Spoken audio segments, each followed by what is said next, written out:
Seeking a place with young free, and I got what it takes to rock the mic right. Seeking a place with young free, and I got what it takes to rock the mic right. Seeking a place with young free, and I got what it takes to rock the mic right. Still watch what you say out your mouth, cause 50 shots still turn the gun down. I'm Mr. Hood when I'm traveling. Hood when I'm traveling. Hood when I'm traveling. Hood when I'm traveling. Get that when I'm traveling. Six pack wood when I'm traveling. Hood when I'm traveling. Hood when I'm traveling. Hood when I'm traveling. Hood when I'm traveling. Get that when I'm traveling. Six pack wood when I'm traveling. Seeking a place with young free, and I got what it takes to rock the mic right. Seeking a place with young free, and I got what it takes to rock the mic right. Seeking a place with young free, and I got what it takes to rock the mic right. Still watch what you say out your mouth, cause 50 shots still turn the gun out. I'm Mr. Hood when I'm traveling. Hood when I'm traveling. Hood when I'm traveling. Hood when I'm traveling. Direction, choose your own path. You know this is the home of We Major, Me Frosty, Unfamous, and the restricted clothing brands. Let's get it.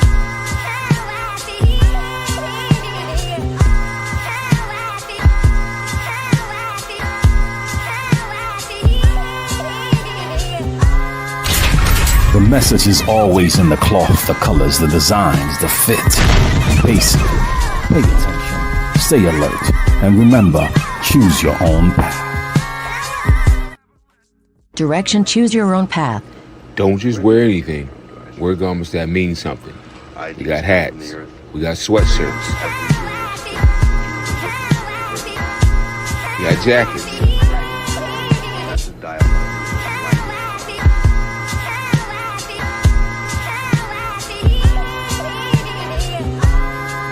We even got hoodies.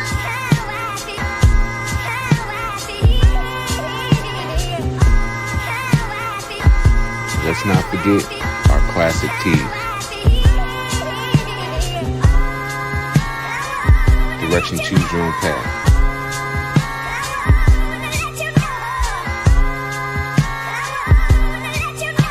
The message is always in the cloth, the colors, the designs, the fit. Basic. Pay attention. Stay alert. And remember, choose your own path.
Yo, you can hear me?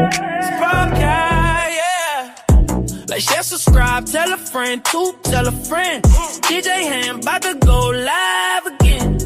So hit the likes, my friend, on your way in. First off, salute the chat. And to all new cousins, welcome back. Heard you searching for the real, well, this is where it's at. The latest topics and panels, and brother, don't get sent to the bathroom. We got all the stats, too, back to facts in the morning or the afternoon. Tuesday, women's POV, 2 Fridays, there's a jamming tune. It's a community of real, and we better than the world news. might be risky. I hope you know this might be risky. Let's go, let's go. This might be risky. No, I love you, real, I love it. This might be risky. Salute to DJ HAMP, it's time to start the show. Salute to DJ HAMP, it's time to start the show.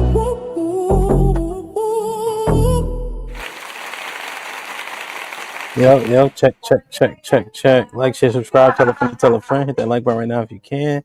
That helps the channel the most. Hey, Sherelle, how's my background? We could hear like a few people when they talk. Somebody laughed just now. Yeah.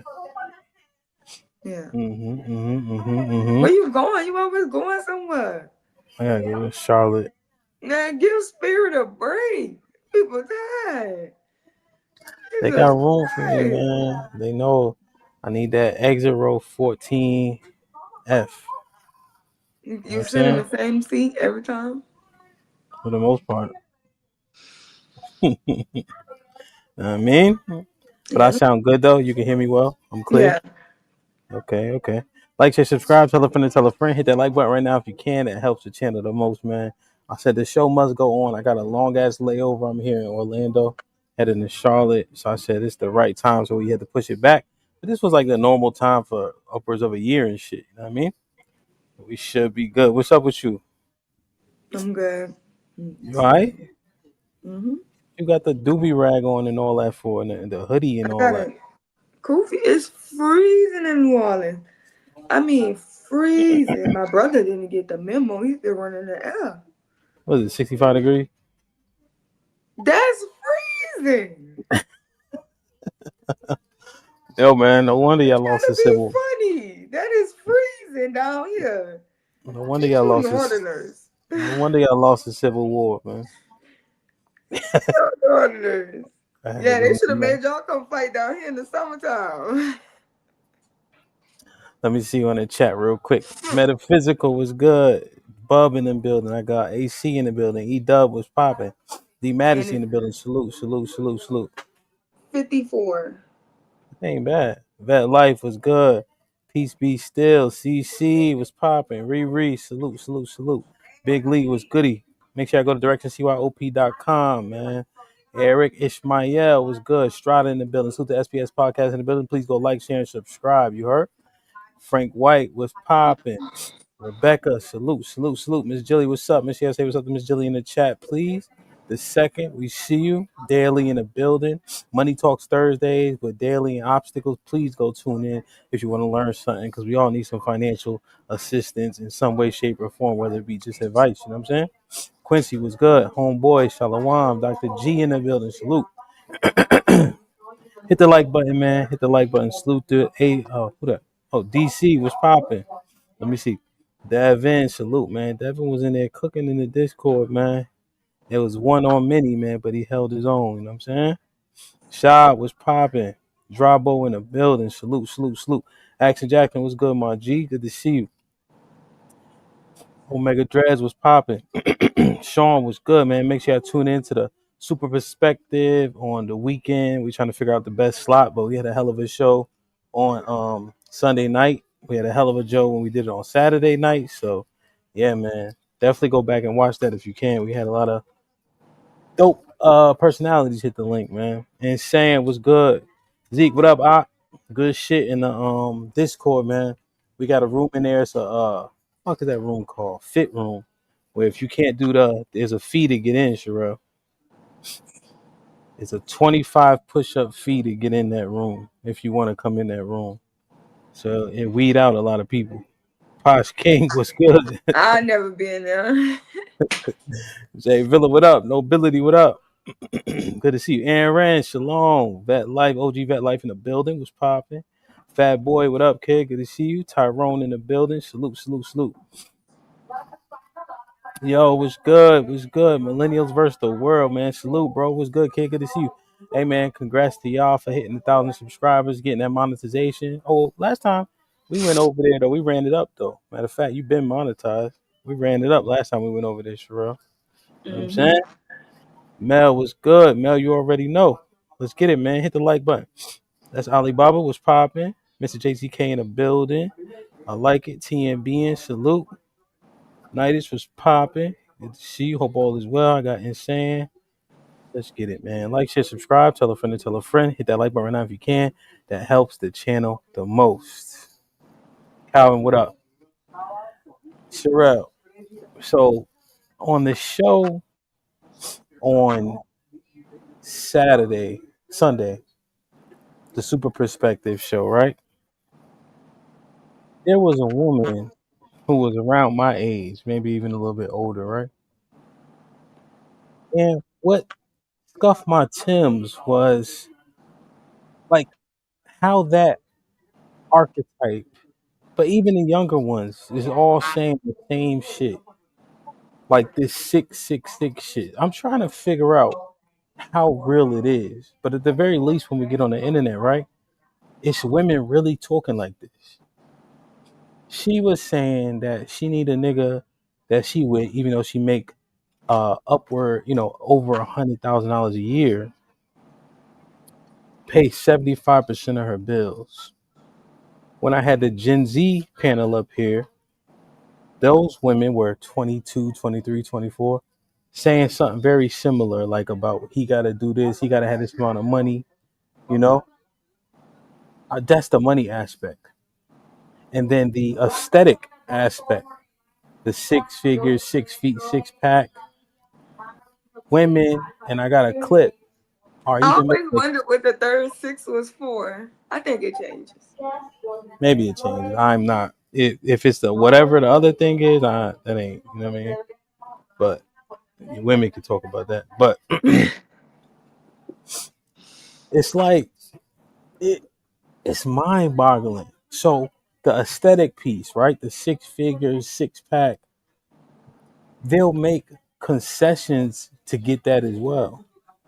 So I'm just trying to understand, like, it's like an epidemic of stupid thoughts, right? Unrealistic expectations. And then it's the same people complaining about the results that they had.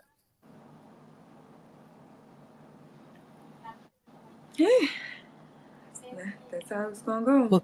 Look at Even though this. they already broke down the percentage of men that are 6 foot, it's like Like a 10 or top. 15%. Yeah. But here's the thing, right? Because she said something interesting.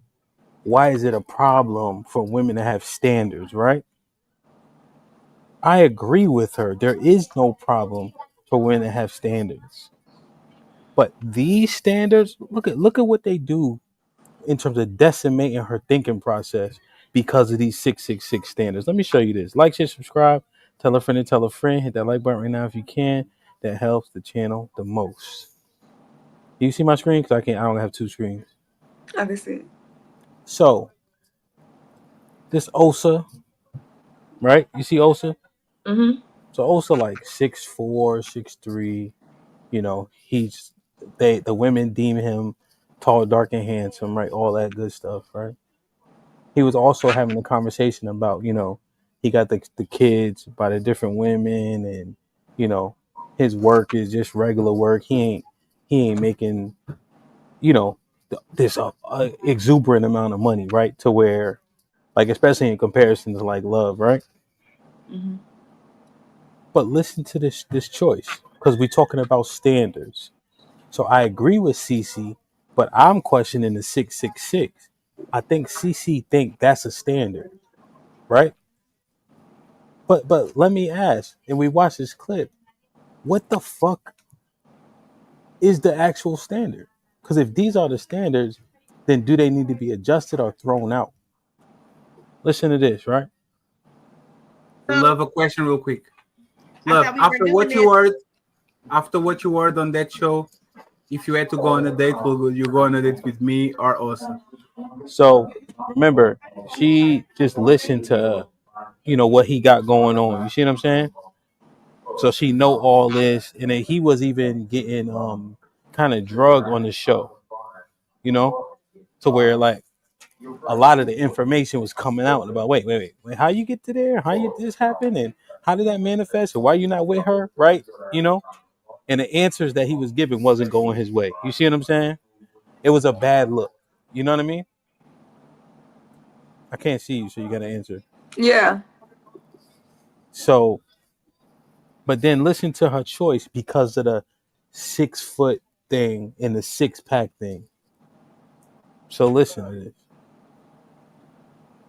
And don't say no one. Pick one. Wait, you asked Q? You asked Q that question? No, it's club. It's club. After what you heard, Why am which I one on would you this? take on a date? Who would I don't take no dates? Who would I allow to take me on a date? Allow. Because I don't take million niggas on dates. I'm not taking million on dates. That's right. Allow. She's Allow. exactly right. Allow. I gotta hear this shit. So y'all both asked me out on a date. Can I go with both of y'all? One. Now you see how Bub responded because he was there for the other show, right? So there were things that would supersede the aesthetics that wouldn't make it make sense. Are you walking with me? I can't see you. Yeah. Yeah. Monday, also Monday. Who you going with first? Pick one. Listen. No, pick one. Let me talk to her because she know I'm smarter than her. She don't know if y'all smarter than her yet. So when I talk to her, Really? Yeah. Love. Who you going on a date with first? You see how I got to do it, Fatty? You got to trick this nigga into answering questions. Damn. Yeah. Slippery as a snot on a marble. Yeah, man. Who I would go on first? Yeah. I'm gonna live my truth. I would go with Osa on a date first. What? Oh, the nigga with three kids that you just came from? I'm not listening. See, I got you to the question. It's just a date. Damn. Put him in the fucking bed. Get him out. The reason why everybody's so confounded, really, is because she was just talking about she ain't dating no nigga with no little kids. And he got 3 kids. And they little. One of them is a little bit older. I think the But other one. Fatty have 2 of the 6s too. So if one of them, they both got only 2 of the 6s. Yeah. So she took the 6-pack over the 6 figures. She took essentially like. Because they both 6 foot. But more so, yes, that's actually a good point. And also, she was just yelling about she ain't dating no man with no little kids. Right? You see? Because that's a life altering thing, right? If he got small kids and shit, you know? That changes the dynamics. That affects the dynamics greatly. But Somebody told me just because you go on a date with a person don't mean you dating them. But these are dinosaur age people. They not dating intentionally, right? Like, why would you even go? Age and wisdom don't come at the same time. Understood, but you feel me though, at least, right? Yeah. Like, these are people that say they dating intentionally and all that. But in hindsight, they ended up in a relationship. So. And then in hindsight, they ended up out of a relationship. So that's what happens when you go against your own standards. And that's what I'm saying, right? Where are the actual standards? You see? Because the 6 foot thing, the 6-pack thing superseded her lifestyle changing dramatically, right? Having to deal with a man with small kids, right? Having to deal with, it may be even several women, depending on the dynamics, you know? And so when CC says standard, I'm with her. And then you got that shit. But is that a more of an example of why women need to stick to their standards, or is it an example of why they shouldn't have standards? Well, then again, the standard would be the kid thing, and she dropped that. That's the real thing, because that's the thing that affects you. Yeah. But the standard shouldn't be how tall a man is, especially since the majority of women are not taller than the majority of men. Even if the man is 5'8", y'all are 5'4". Y'all are 4'11". Y'all are some little bitty bitches. You know what I'm saying? So it's like they could let that one go first. The 6 foot thing. Yeah. You're not about to make no LeBron James. I don't know why these think they about to be pushing out the next Kobe. And then right, and then with the other thing, right? We know most of us, right? If we just keep it tall about us, we out of shape as a people, right? So But the six pack thing need to go because we fat. yeah, but And y'all even if we so here, skinny, but we we gotta can say have the a butt. truth though. We fat. Y'all fat as hell. So you don't got no business. The fuck? Yo, real shit though. Like Was the lady the older lady that came up Sunday, was she skinny? she look. I'll play it. I'll play it. She Okay. look. Yeah. You know what I mean? But like it just be like motherfuckers just be saying anything, you know? And then this part, right? Because this is skewing people's perspective to where they can't see people because of this component. Is that the make or break aspect still when it comes to a man? Like, can he measure up, have all these great qualities, but at 40K you just simply not checking for him? Is that still the law? I think on his end, I feel like men think of themselves less more than women think. Well, let Dana go. What do you think, Dana? You can't make 40K and date me. I don't even want to ring around the rosy with this shit. Wow. It's a firm no. It's Wow. Especially if, again, I'm a traditional person. So if I'm going to relinquish and submit, and if I'm going to concede, or if I'm going to make concessions rather, and you're going to make sacrifices, when shit gets real, what you going to do with your little 40K? How's that going to help us? How's that going to save us? So the man, right? Because I preface this with, you got all these great traits, but he making 45,000, right?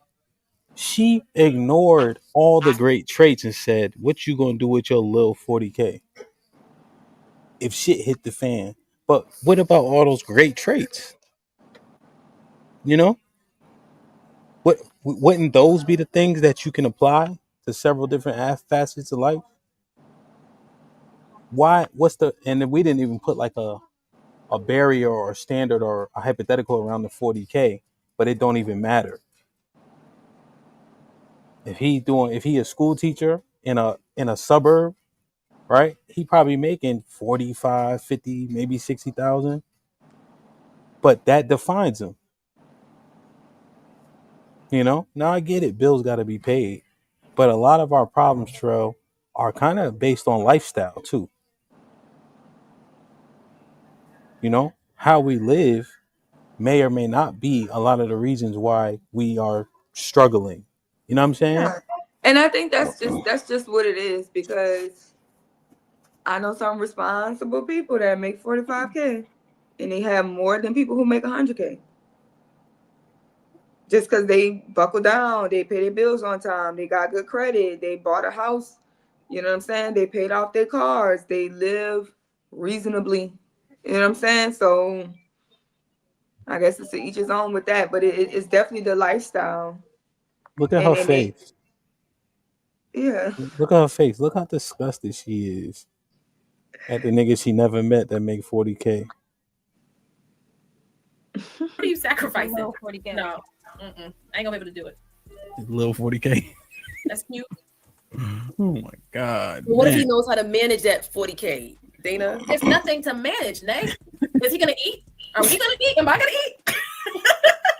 Or are we gonna sit in the dark? Like, what do you? Listen, he may have good budgeting skills with that 40K. There's nothing to budget, Nate. You're gonna be late on something. Large. You're not getting a large. Yeah. What do you mean? Think about that. What's that? When people 40, talk like that, especially Black people, knowing that and the thing about it is, when we talk about this, the average Black person is making 50K. Switch the age limits when you research those stats, because we're hyping up men around 45, 42, 45 upwards in age who are making that and are going towards that pot. But if you go down to 30 and younger, 35 and younger, they do not make 50K. 30-year-olds are making around 40K, and 20-year-olds are making around 25,000 a year. So when people say like, "What are we gonna do with 40K?" It just makes me feel like they turned 18 and their first job they ever had, they was making 100K salary. They had all the benefits with a corner office. it makes it seem that way, like you've never ever had to grow from something. Because it's no McDonald's paying you 45K, which means if you're making 45K, you're in some type of industry where there's room to grow. Because there's no average walk-on job where you're pretty much making 45K, unless you're in like some type of managerial position, which means you grew in that, because there's no Taco Bell or Amazon that's just letting you walk on and be a manager. You have to work and grow into that. So he's already shown that he can grow into something. I think people should look at it from that perspective more. Yeah. Yeah. There's no room for growth. Did we really all get our first jobs with 100K? Mm-mm. Because I thought the way they tax us, 6-figure earners, that we was the minority of motherfuckers. Yeah. No, 100%. I think my first job was out of college was just Enterprise. And they was paying 32,000 a year for 50-hour work week. And it was like you had to have a degree to even work there. And that was in 2009 or 10. Yeah, see what I'm saying? And it was based on 50 hours a week. So you work there from like 7 to 6 or 7:30 to 6 every day. And then like every other weekend for Saturday, it was like 9 to 12. You know, Enterprise. Yeah. But the training program was great.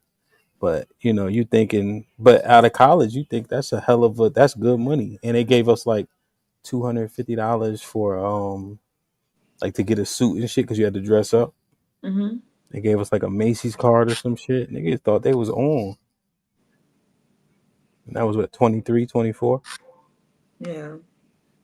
So that kind of makes sense. Yeah. The scalability isn't there. But now let me say, so she's 39, 40 in that clip, 38, 37 in that clip. So is her outlook on 40K more reasonable based on her age? The men around her age are the ones making 45 to 50K. Right? Unless she's willing to date someone 55 to 65, maybe up towards 70s. Those are the men who caking. They be working all their damn lives.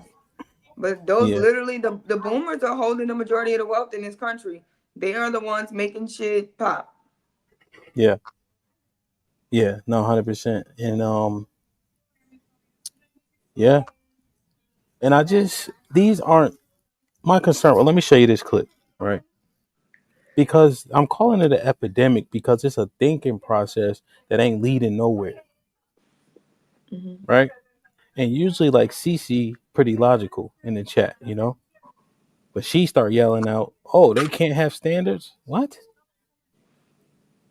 That's not this ain't it. This ain't getting us nowhere. And that's the last one that needs to go. If we know that only like the top 15% of people in the world, in the country, make over 6 figures.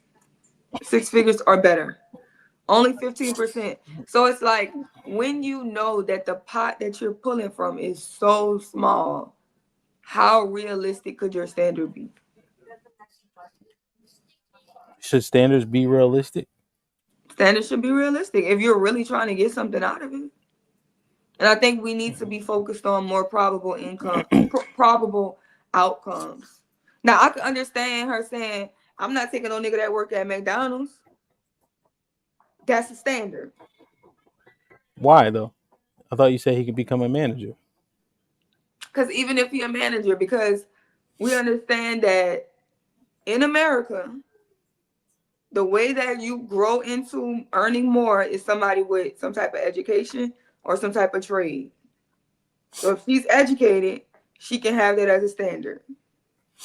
I don't want nobody at 38 and they still trying to figure it out at McDonald's.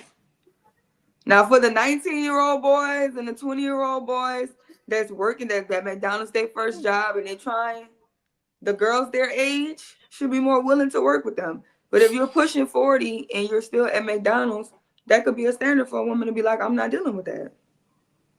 Because there's so many blue collar, there's so much blue collar work. There's so many trades that you can get into. There's so many certifications you can get into. And we should understand this by middle age. That's who make money in this country. People who are educated, people who are tradesmen. So a manager at McDonald's makes $60K. What kind of manager? Manager. Let's see. Look it up. Not the managers out here. Let me see. Let me put this. Can you see my screen? Mm-hmm. You can see my screen? No, I can't. I mean, I can see you, yeah, but I can't see what you're sharing. All right. Doing New Orleans. Oh, wait, No. where's she at? She in D.C.?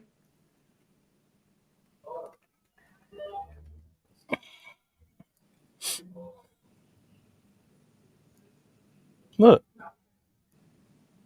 61 grand. Nationwide, so it's considering everybody. Oh, the store manager, like Ozzy them. Yeah, no, the manager at the place. Where?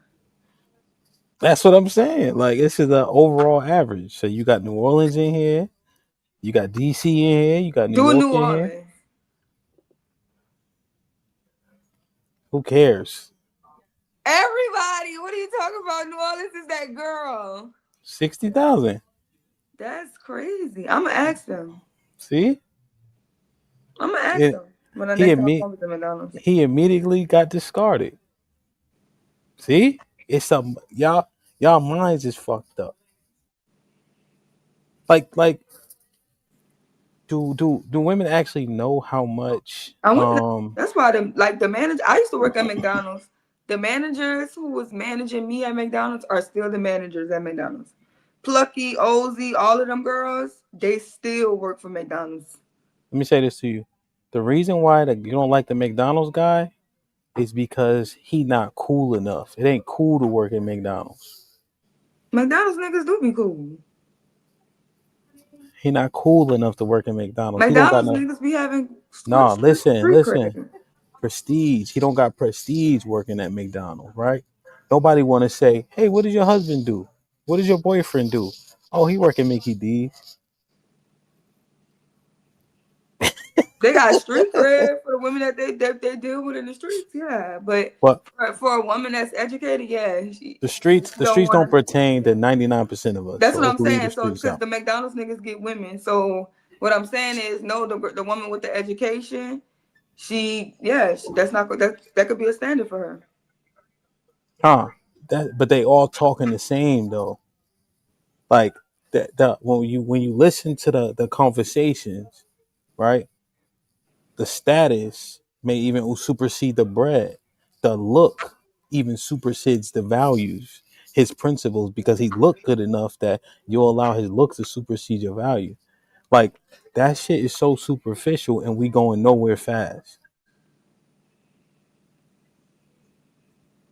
No. What? How can you say no? They don't care, right? Because if you work your way, because it's also just a mindset. Poor people have poor mindsets in a way. So just within that, it's kind of like it's something that you know about people. It's stigmas that come with people. You're not supposed to judge a book by its cover, right? But technically, we can understand that it's certain stigmas that come behind people. So if a person works themselves to be prestige, to be in the upper echelon of the world, and they want somebody in the upper echelon of the world, that's realistic is just not enough in the supply chain. They don't know no better, Sherelle. They don't know, right? So man say, oh yeah, I drive a dump truck. I drive a garbage truck, right? Garbage You truck may might, make a lot of money. but you understand that because you worked in a similar industry, right? But what's prestigious to a man saying he does moving? He owns a moving company. You know how many small mom and pop moving companies there are? These things don't carry prestige because there's the lack of understanding. Mm-hmm. You know, you see what I mean? Like she don't know enough about it, so she knows the stereotypes, right? They all want to be like, oh, my husband's a doctor. LOL. Like, yeah, like they don't understand. Like we just had revenues in the past 2 weeks of almost $50,000, right? Like they don't even understand this, right? And I'm saying revenue because there's much more that goes into what you actually keep, right? But they can't even understand these things, and so they're looking at title, not understanding the value of it. You know, like as an example, in DC, it's oversaturated with black lawyers, right?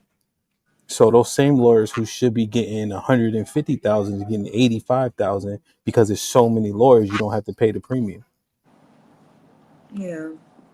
But he got lawyer on his name, so I'm going that way with it. Maybe it's because they think about the earning potential because they think they understand it. And they think about the education aspect, right? So people Yeah. who go to college, who graduate from college, Mhm. are deemed better in society than people who are undereducated, right? Regardless of the money. If you have the education, you're automatically put on much higher of a pedestal. And that's just the way that society views it in general, right? And these things are only, it's even harder because not a lot of black men are educated, right? So black What women you have to mean? deal with it the most, right? So black women go to What do you college more mean? than black men, But right? that's all men. That's all men. Yeah. All So men, women go to college more. So Asian, white, black, Latino, the women go to college more. yeah, so it's not an expectation. Like when white women want to go get an educated man, or any other women, other races look for men with educations, they're not told to lower their standards. They're sending their daughters to college to find husbands.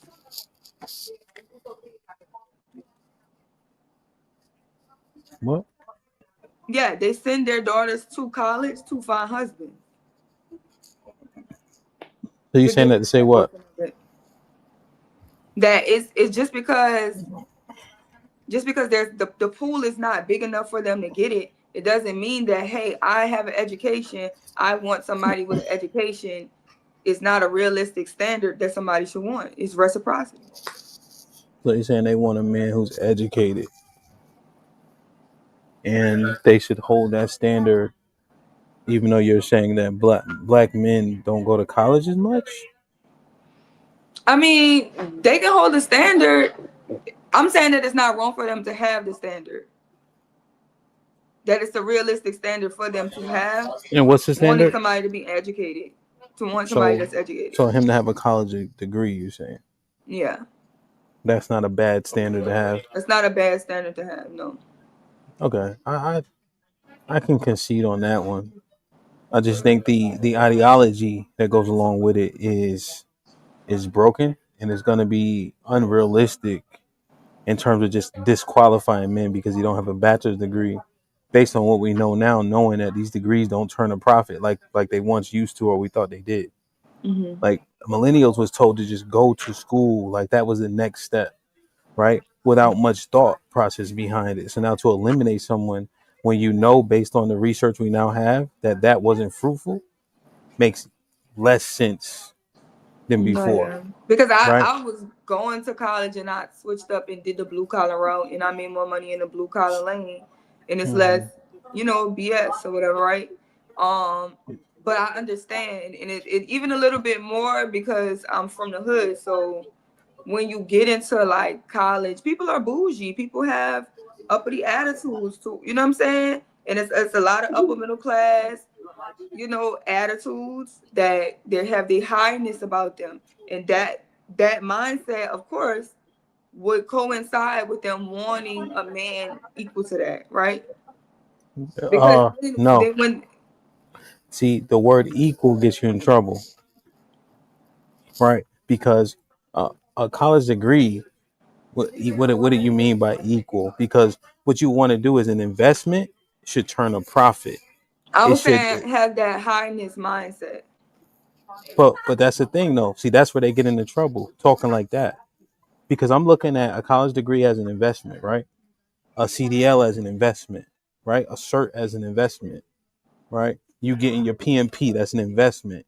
And now with that investment now turns a profit or he has a great yield, that's what I look at as equal. But if you get some degree that doesn't turn a profit for you, and I get a certification that does, my shit, we ain't equal. I'm above you. But they Right. think the degree just make them above, and that's the ideology that need to be Yeah, fixed. that's what I'm saying. So what I'm saying is people with that ideology want other people with that ideology, regardless of the money. You know what I'm saying? They don't care how much money you can make more money than them selling water bottles on the corner. You can make little jewelry and shit on Canal Street. You know what I'm saying? It don't matter to them because the education, the background, that's what matters to them. The status. It's more about status.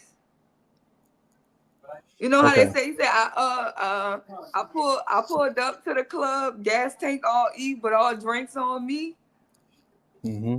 You know what I'm saying? Who cares about the situation that I'm in at home? I don't care if my lights getting cut off. I need to stun on these niggas because it's about a status. Make it a status or okay. Fake it till you make it. So as long as he has that status symbol that makes me look good, that's what they prefer. All right, let's play this right now. I don't exactly know where the spot was that I was looking for. So we'll just play it a little bit because I had to get off camera for a second. So let's see. Right. Let me read these real quick. Hey, do I have background though? I'm good, right? Harrison, salute with the $5. Appreciate you, brother. Joel was good with the $5. Says Happy Veterans Day to those of us that serve. And fellas, walk away if her standards are shallow or exclude you. That's it. That's all.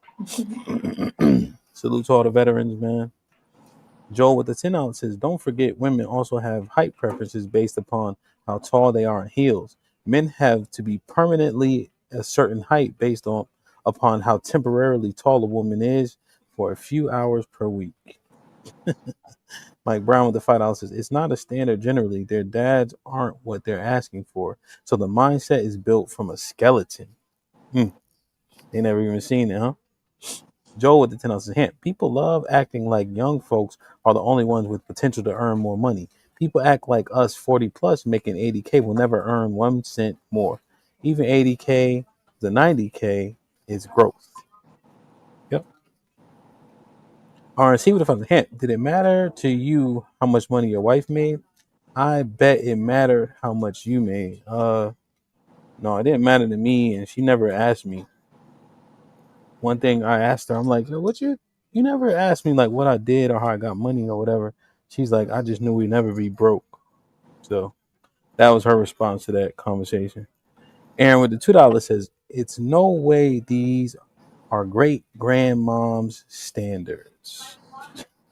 Like, share, subscribe, tell a friend to tell a friend. Hit that like button right now if you can. That helps the channel the most. Y'all move. What are y'all doing? I mean, some women, I guess, they're putting a lot of value on what we're looking for out of men. A lot of us are picky in what we're looking for in terms of requirements. Here, but you say a lot of y'all. Do you think most? Yeah, of them I would say most women are picky. I mean, from what I'm hearing from the men in my circle, they say a lot of the women want the same thing. They want a man over 6 feet, making over 6 figures. And I feel where a lot of women mess up is they do make a lot of emphasis on money. And I know you guys had talked about like I don't recall specifically what was said, but it was something about early on. And I think Hemp was saying with his wife, she never really asked what type of work he did. And I feel as though nowadays, like women, we do put a lot of emphasis on money and career and stability. And a lot often. Hey, really, you know what I would have told her if she asked me early on? Right. Construction. Now, let me see who actually get that line. Let me see if they put it in the chat. Sometimes it comes off as being gold digging, I guess you can say, because a lot of women nowadays are being labeled as being gold diggers. So I guess you could say that's where women are messing up. Also, too, giving it up too easy, not letting the man putting effort. Because if a man is not investing in his woman, I mean, unfortunately, he's going to get what he wants and move on, and it's going to become a continuous cycle. So women, we're giving it up too easily, and we're not holding men accountable. We're just kind of, I personally believe that's part of the issue. Sean, I need to go in the house and plug my laptop up, man, so you can hold it down for like 2 minutes. Yeah. So just for the record too, on this channel too, like some is not the thing. It's either like the majority or the majority. You know what I'm saying? Just for the sake. So but it's hard to say. So I'll just say women, because I know not all women are like that, but women are viewed as putting money on a pedestal. Now let me ask you this too, right? Because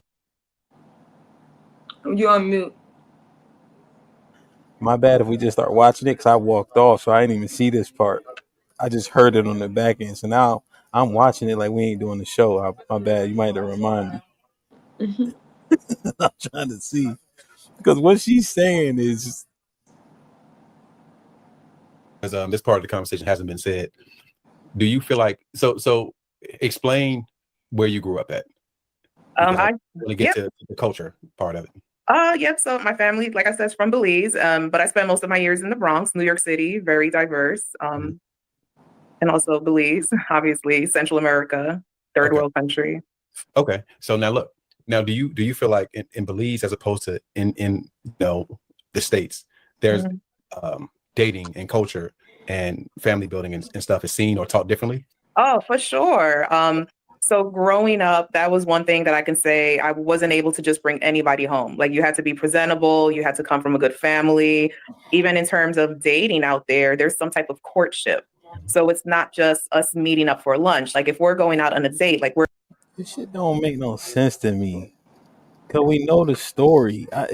This the type of shit I don't understand, right? What's the story? Because she told us the dude that she married never had a job. Her father had to get him a job that he never went to the CDL school to get. Right? He living in the Bronx on his sister's couch now after she done divorced him. What is she talking about? She just brought anything home, literally. Like at the on so if you can't bring anybody home, does he have to have a job? Like, does that count? Does he have to have some type of career? That don't make no sense. Was it early? Was he a teenager or something? Nah, I think they're 20 something for sure. But then she said she was married to him for 10 years or so. All right, let me see. Dating intentionally. Like, you have to be intentional about dating a woman out there. Okay. All right. So it seems like that probably shaped your view, because what we started off with is Shad was asking us what kind of shaped our worldview as it relates to women. Like, where do we, what do we believe and where did it come from? And so, like I said, for me, it came from my uncle, being a pimp and things like that. And my other uncles having no real care for women like that. You know what I'm saying? And so I think it's interesting to hear on the flip side for you, what you said, now, life or how to take care of a man. Or do you feel like you were just taught to just go get a man and get secure? Yeah, no, I would say so. First of all, with women, we're not supposed to be the ones seeking out the men. In the Bible, it says he who finds a wife, not she who finds a husband. So once that man finds us. See, she lucky I wasn't there. Leave the Bible out of this shit. I had to use your line on them the other day, Sherelle. Right. If you fucking, you might as well go ahead and get your pork, sis. Stop this shit, bro. Stop saying this shit. Go eat your crab, bro. Eat your crab, man. I mean, our role is to pretty much, as women, what I was taught is kind of to be a wife. Like, the expectation is to make sure that your husband is good. He's coming home to a home cooked meal. Just traditional values. Taking care of the household, the children, the laundry. Like, who was teaching that in the home? I guess you could say it's like an unspoken thing, because that's pretty much what I was raised in. So that's what I saw from my grandparents. That's what I saw from my parents, aunts, uncles. Like, that was what was shaped around me and modeled for me. Okay. So that was modeled for you. All right. So if you had to guess, right? So I'm just kind of going back over some of the things we discussed before you got here. I was saying that a lot of times women, most times from my experience, it seems like I think the guys who lead with money. Mhm. Let me back up real quick. In your experience, is it Yes. common for guys to lead with money? Yes, for sure. Okay. I need to frame it. My bad. I just wanted to frame that. So For you said sure. guys to lead with money. So my premise would be that since so many guys lead for money, I think that fuels the expectation that everybody should provide. Would you agree or disagree with that? My personal opinion is yes, I do believe a man should provide. Right. But do you think the fact that men provide fuels the expectation that other men should provide every man you meet? The fact that the last guy and the last guy, had it and they was willing to give it. Does that then bolster your expectation? For sure. Because I mean, at that point, we don't set a tone. If every other man I've dated before you has been a provider, wine and dine me, why would I expect less at that point? I don't think any woman would go for that. Okay. I think get that. Now, see, herein I lies get the tired problem. of hearing that. I get so tired of hearing about all them other niggas did. And that shit didn't amount to nothing. And not in a way where I feel like when you bond with people and you spend time with people, it means nothing. But I don't care who gave you the world. They took it back.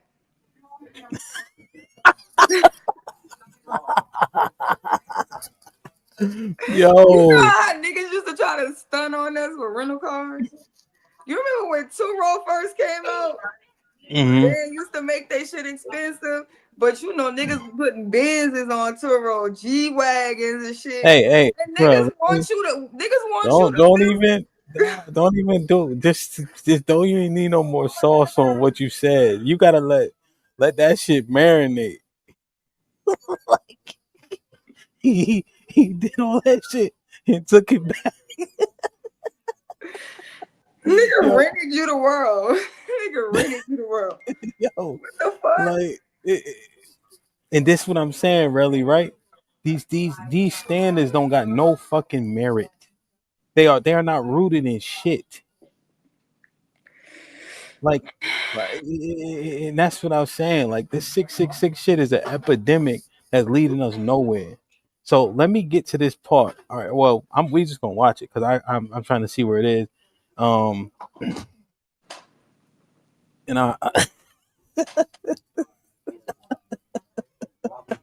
I'm trying to see this part right here, and I'm just trying to understand the standard that they think applies when saying shit like this. And here's the other thing: Mr. Fantastic had already said this too, because he's saying, "Yo, she won't respect you if you don't provide this much." Let me play it. So now, so say for you, that's a reality, right? You can command that type of thing. But now every woman or most women feel like they can do the same thing. And that shit just ain't a reality for most people. That shit is out of reach. So now I think it sets up an unrealistic expectation as opposed to, most people should literally just find someone that they love, they want to spend their lives with. They can, they're not high earners, either one of them, but they can build together and have a great life. But, us on whatever level we on, we fucking shit up. The niggas with the bag that's buying the chicks, all this shit is fucking shit up. That's my opinion. I agree with you. Yeah, I agree with you 1,000%. Because again, a lot of men, they lead with money. And I guess there's some men, to be honest with you, they have nothing to offer other than money. So typically that's what they go with. But in terms of that expectation, so is it wrong for a woman to say that she wants a provider? Because it just seems as though the conversation on YouTube is whenever a woman states that, oh, I want a man who's a provider making a certain income, she's automatically labeled as a gold digger. And why is that the conversation? So I think, am I good? Yeah, yes, I think, Chris, what we're trying to do is the conversation online for me personally are not very helpful. If we're talking about getting black people back together, the way we have these conversations online are not very helpful. I think they only just keep us stagnated and they keep us apart because we're always just talking at each other. But I guess what the reality is, we talk about a realistic conversation is that the majority of men, based on the income, we're talking about black people, that the majority of men make. And then with the expectations that women have, it seems like women are saying if a man can't pay all of the bills, then they wouldn't get married. Is that fair? Because when I hear provider, I'm thinking the first option, the optimal option, he pays for everything. Because if I pay 65%, am I a provider? I would view that. Yes, I would view that. I mean, everybody's definition of provider is different, but in my opinion, a provider is the person who's paying the majority of the bills. It doesn't say you have to pay 100%, but if you're paying the majority, yes, I would consider you a provider. Okay. What about if it's like 55-45? based on my income. No, that's too close. Too close to the line. I mean, anything over 75%, you can wear the crown of a provider. But if we're getting too close to the 50-50 mark, then can't really call you a provider at that point. So as far as the price of entry for men and women to get together, we talking about black people. Only men who can pay 75% of the bills qualify for marriage.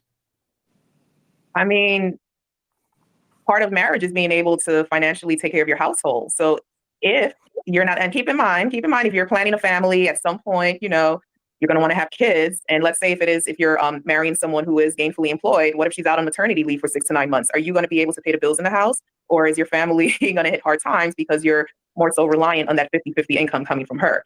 Traditionally, and again, I'm very traditional. I'm Central American. I'm Belizean. So my opinion, my man, I do believe he should pay at least 75%. You don't have to pay everything, but at least 75%. Yeah. So at least from my perspective, I'm not arguing with your point. I guess I'm trying to have like the realistic conversation about what that looks like. And as far as application, if we're saying that's the law, because in a minute we got to go to the other side. We got to figure out as a woman what you're willing to accept as a standard for what men have as far as what the price of entry will be for y'all, right? Because everyone has a price of entry. If you're saying women are saying in mass, we're using you as the mascot for now for women. We're saying correct as the president, and you're saying the standard is if a man can't pay 75%, then he doesn't qualify to be a husband. And I'm saying if we're looking at the numbers, right? Because we talking about our community, we talking about the expectation, the miscalculations. If that's the standard, then the majority of us won't be married based off what the income currently is for black men specifically. And I'm saying, if we having a conversation on the internet, right? We talk about men in a negative way, right? Because they can't make that 75, because they can't live up to that 75%. We don't have the conversation this way. In this way, you do. So with the 75% though, because a lot of men, and I'm going to speak to our age group, the 35 and up, although they may not be making over 6 figures. I mean, if you're already functioning independently, meaning you already have your own apartment, house, whatever, I would say you would qualify as a provider if you're already coming in with your own. I think what women, what we're referring to also is we're trying to weed out the men that are in the dating scene, but they have nothing to offer. Like, let's be honest, there's certain men out there who they're dating just because, you know, winter's coming. They need a warm place to lay their head. You see what I'm saying? Like a lot of men are not qualified to date. So I don't think necessarily it has to, I wouldn't say you have to have a high income. Because I mean, if you're living in an area where let's say 50,000 is considered standard, you're able to maintain your household with that. That's perfectly fine. I think the goal should just be to be able to maintain your household. Right. So if I'm paying 100% before I meet you, what would be the problem if you're already paying 100% before meeting me? The problem. Go ahead, Sean. The term. Oh yeah. Oh, my bad. Ezekiel. You got it. Come on. Go ahead. Yeah, Ezekiel with the 499 says 1 out of 15 super chats. Hey, shout out to y'all that's dropping them super chats, man. Keep it rocking. Harrison, 499. Harrison says salute. Harrison, what's shaking, man? AP, accountability partner with the $5. He said a dope conversation. Shout out to AP, always supportive. AP said, Shah, good point, my brother. Look outside the negative. Okay. Ezekiel, once again, he said that's 4 out of 15 super chats. I think. Welcome to Orlando Airport. All Spirit guests arriving. Any check What you think? will be.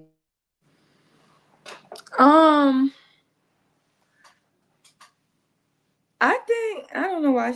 What's traditional?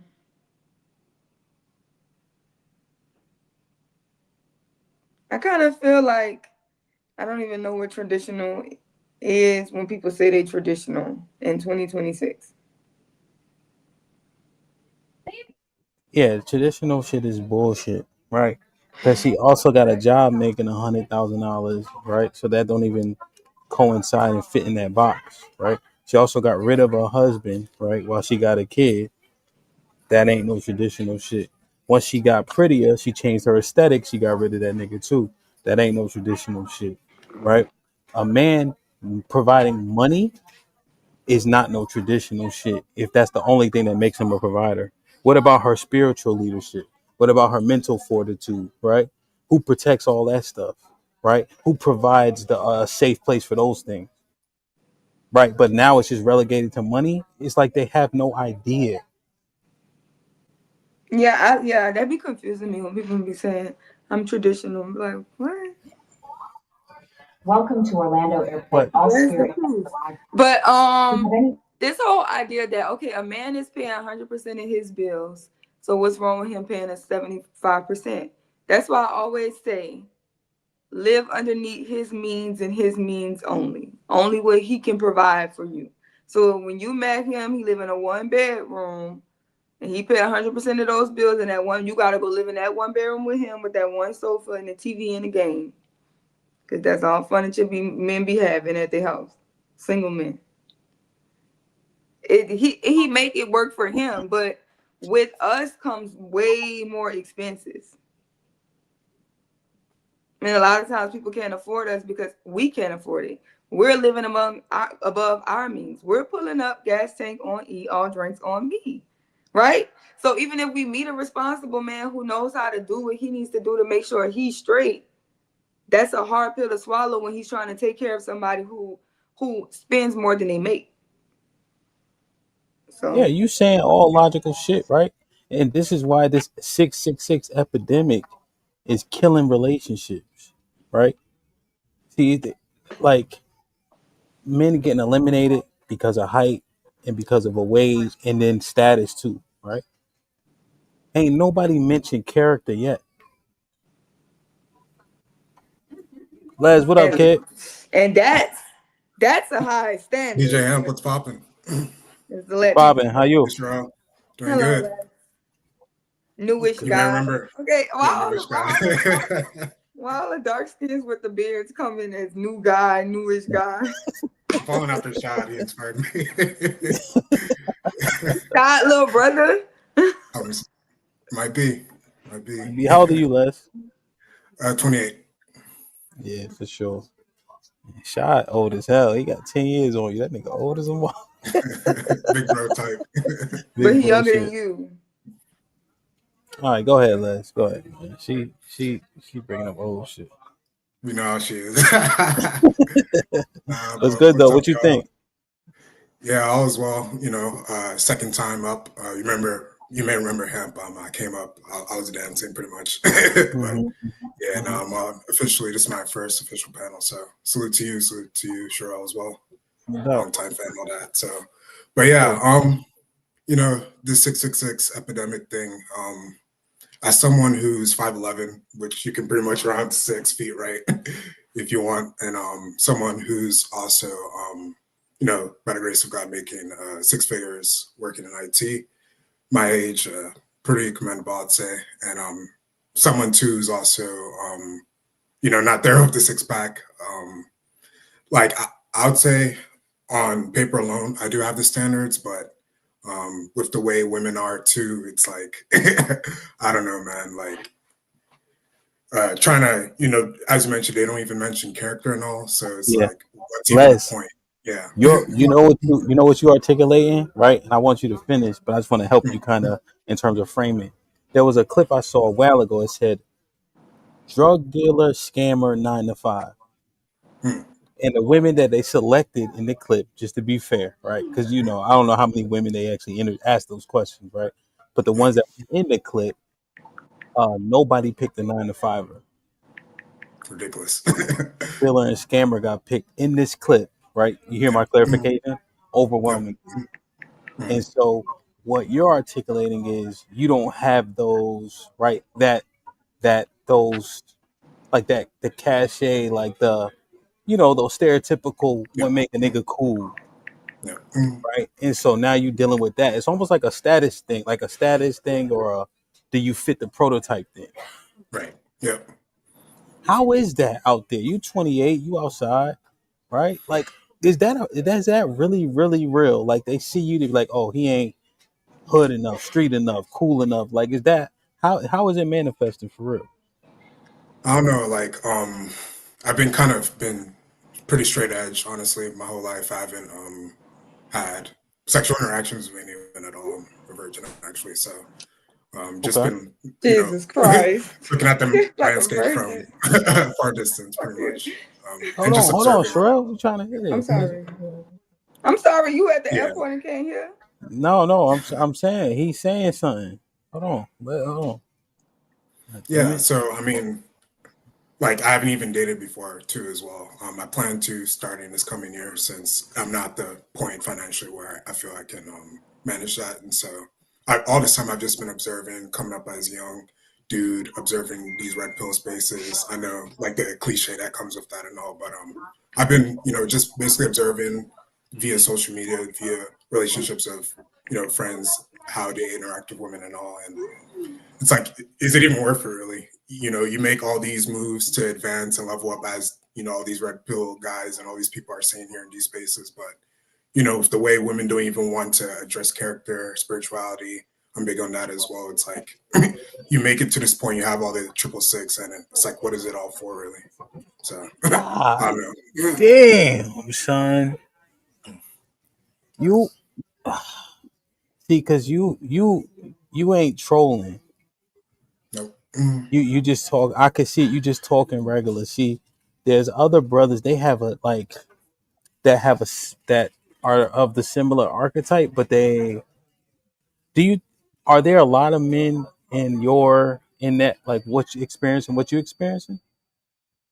I mean, people are accomplished, yes, but as virgin, most likely not.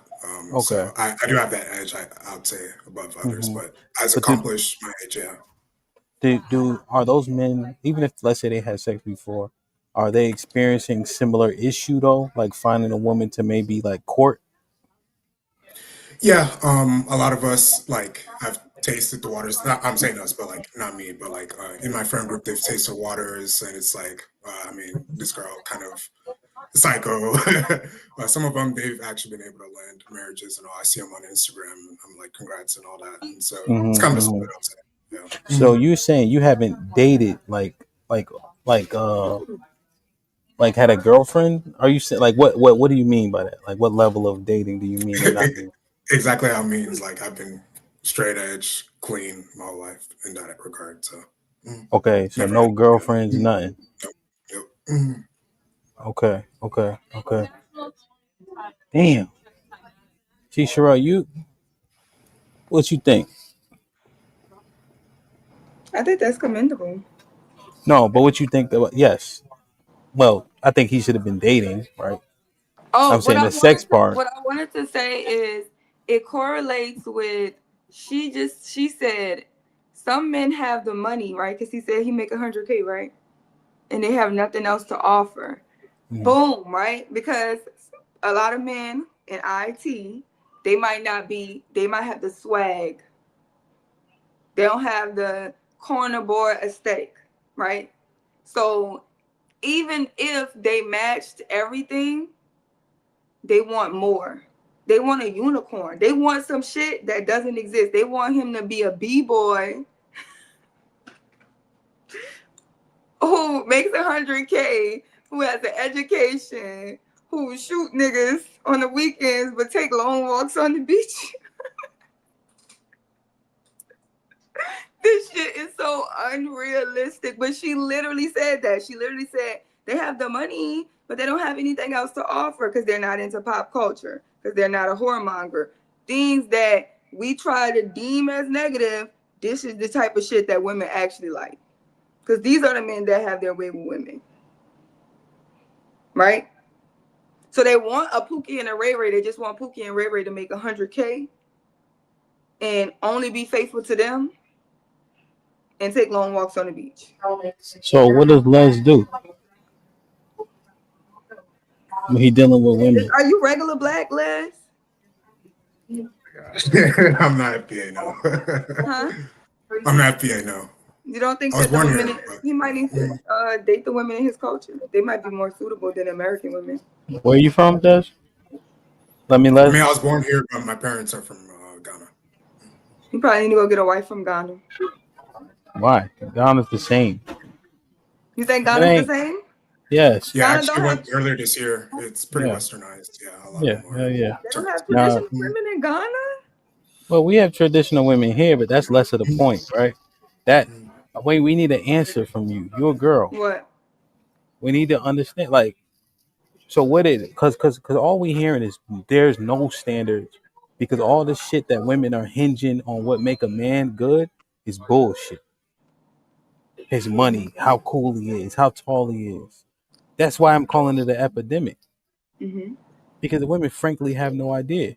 And then Les out here, like he said, yo, he stayed on the course because he was listening to men say, get your money up, right? Get settled in, and then you go outside. So Right. he did all that. Now he go outside, and these heifers is talking about, have you been shot before? Many men. Like, welcome to Orlando Airport. All spirit. Some man gotta fix the mindset. I mean, you know, I'm biased, so I don't know. My opinion might be moot. What is it? But I'm okay with that. I like virgins, so that's a weird thing about me. But that's not the norm. Women want men with experience. So it's a when you doing the right thing out here, it's harder for you. Either man about to come up here and tell you to get an Asian wife. I'm just letting you know. Nah, this a real thing to me, man. You better Like, say you leave these black women alone. yo, I'm dude. really, I'm really trying to see, really joking. I'm but I'm trying to understand this shit, bro, because the shit that they asking for, one, is unrealistic, not rooted in anything valuable, right? And then we keep looking at the results, but people keep saying you should be able to have your standards. No, you shouldn't. And then at 50 years old, there's no way you talking about a nigga should be paying 75% when you just told us you make $200,000. Why are you predicating who you should date based on if he could pay 75% or not? You already got that part of your life down pat. You need a leader in other areas. That's what I'm thinking. This shit crazy to me, E. Go ahead, talk your shit. Yeah, I 100% agree, man. I think that people are so materialistic. I said, people are so materialistic nowadays, and people need to stop talking to people who ain't got no damn man. Like these women go talk to people, like all these women that we can go forth and talk to. That all the women can go forward and talk to people who have a proven track record of what she did successfully. That's who they need to talk to.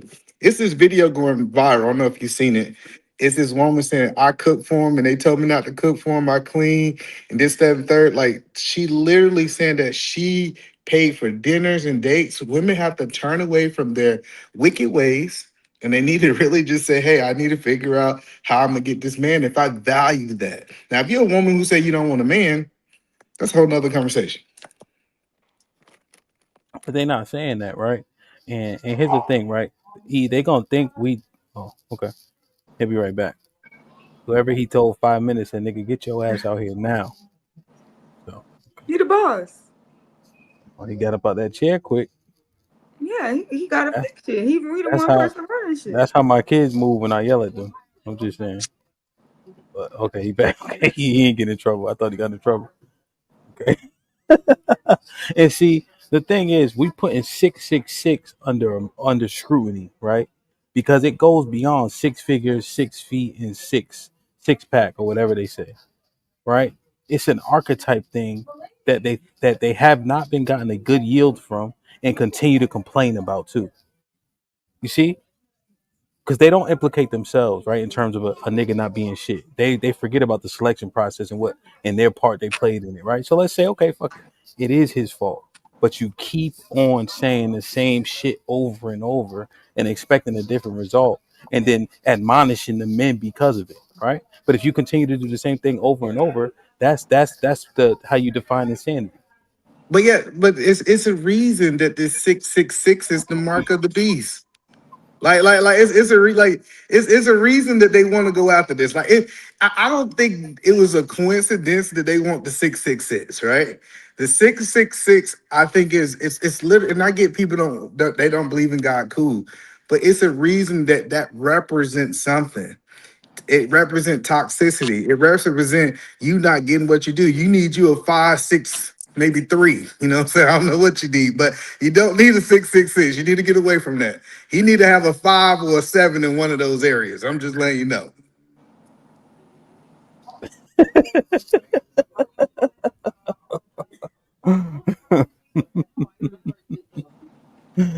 What, Sherelle? Nah, I think what Eda Man said that you skipped over was if we're talking about women that don't want to be with men. If you ever realize a lot of times when people don't want to do something, they make so many excuses. Yeah. They make so many excuses not to go. Oh, it might rain. Oh, the weatherman said it was gonna be da da da. They say they ain't got no money. Niggas give them money to go. I'm gonna pay for everything. I don't want you to. You just need to be more realistic and just come up with some type of way to live on your own forever. You know, Sherelle, it's funny you said that. You know, one thing that stuck out to me, it's a lot of women in this space that I've seen go from single to married, right? I ain't gonna say no names, but I seen them. And I was having this conversation with somebody I'm close in this space with.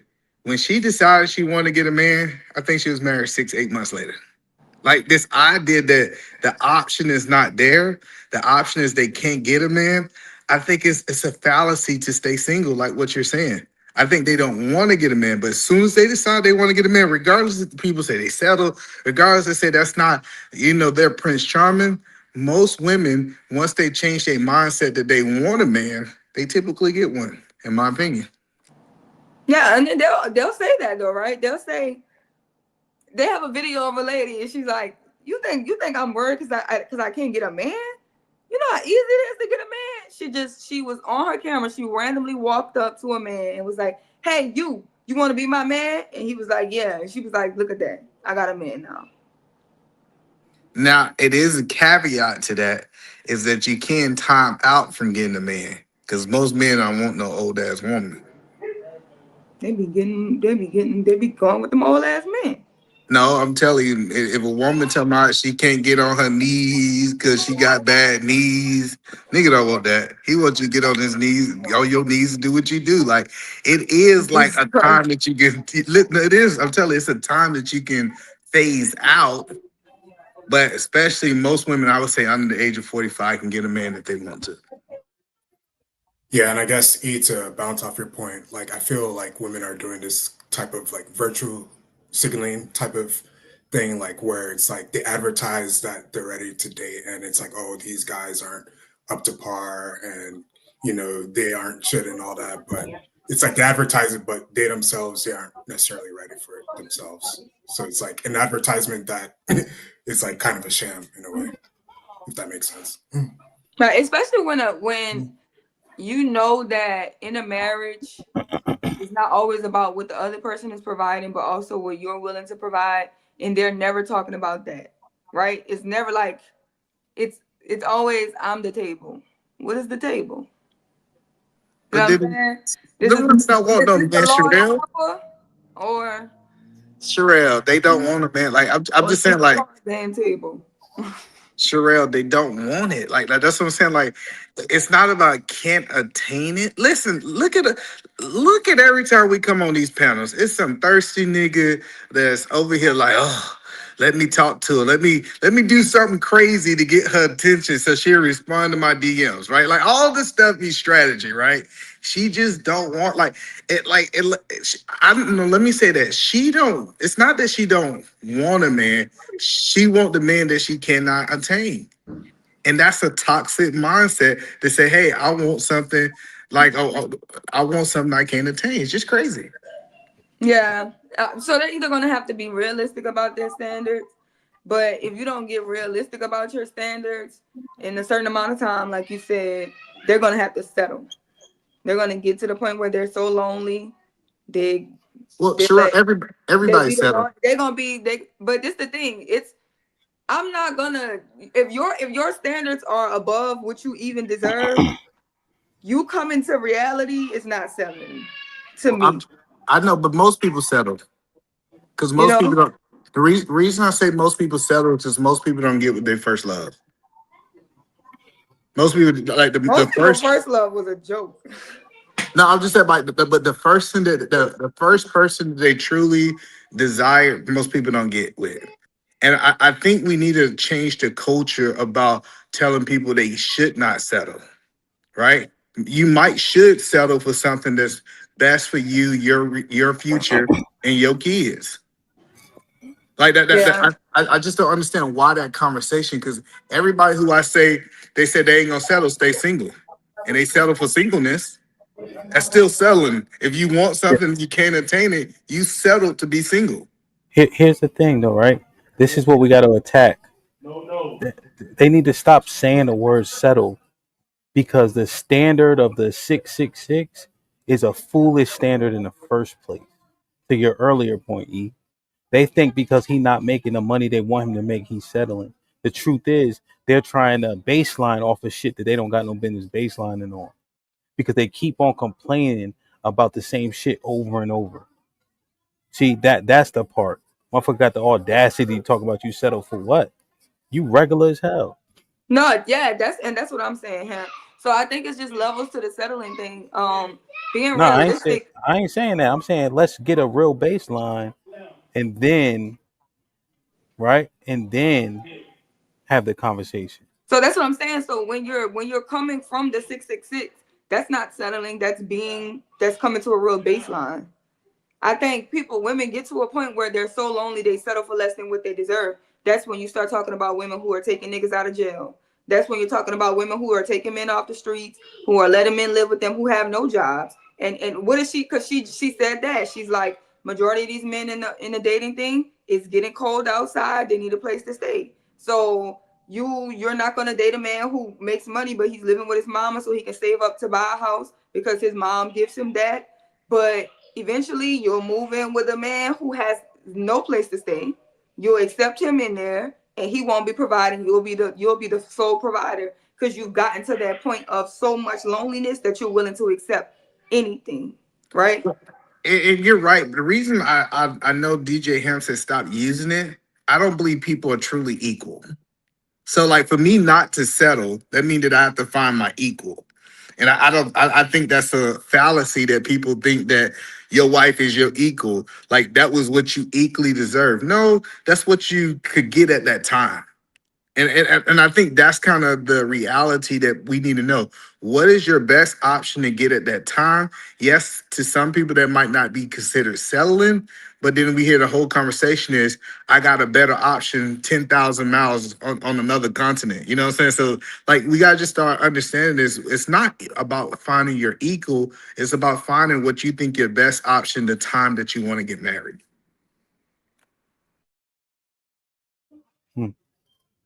You see what up? What's going on, people? What's going on, everybody? What's going on? That 666 stuff is cop out. That's all it is. I know I'm not a lot of people know they're not good people in the inside anyway. So when they doing that, they using anything they can use to cop out of being to make the reason why they don't have a man. That's all that is. It's none of that's their standard. Is I'm gonna say this out loud, so I'm gonna knock everybody out the box anyway. That's because I know I'm not gonna get an NBA player. I know I'm not gonna get a doctor. I'm just gonna knock everybody out the box because I know I'm not good enough to be in a relationship in the first place. That's all it be to me. Man, shout out to Cheeky making Sherelle feel good. I know they friends, but she feel good. She be smiling. Like I want y'all just go back and just play when Cheeky come up on the panel. Sherelle be like you can see, like I see other niggas. She roll her eyes, she put her head back like this nigga. But when Cheeky comes, boy, she be smiling. She be like, I got a friend, and ain't like I say, ain't talking about nothing romantic. It's no, but the same thing having Hamp do the same thing too. Like I just so happen to be that nigga. I'm just him. Talking, yes. I'm be a lame ass virgin ass nigga, but I'm still that nigga. Let's go, Cheeky. I mean, like, hey, E. Hold on, E. What she do when you hit the link? I don't even think she noticed me, man. She be the motherfucker just be looking around. Like, damn, she gave him love. She gave him love in the New Orleans way. He gonna come up here talking about you need to get an Asian wife is what she said. Oh yeah, that was showing love. That's true. Yeah. That's showing love. So, I just so E, right? This is the but thing. that's important for the conversation, DJ Ham. No, I'm yeah, I agree. Because what I'm saying is, what energy did you put off when you come around people? Like, because this start asking that question, what you qualify. Like, is people happy to see you? Do you get that vibe that this is a good, quote unquote, person to be around? Or do you got the resting bee face and like, man, here go another one of them, right? And I don't care what their race is. Like, I think we don't understand the vibe that we put in the atmosphere is a direct reflection of our results. Yeah. And that's what I was saying. That's part of what I was saying too, E. Is that's it. They know this.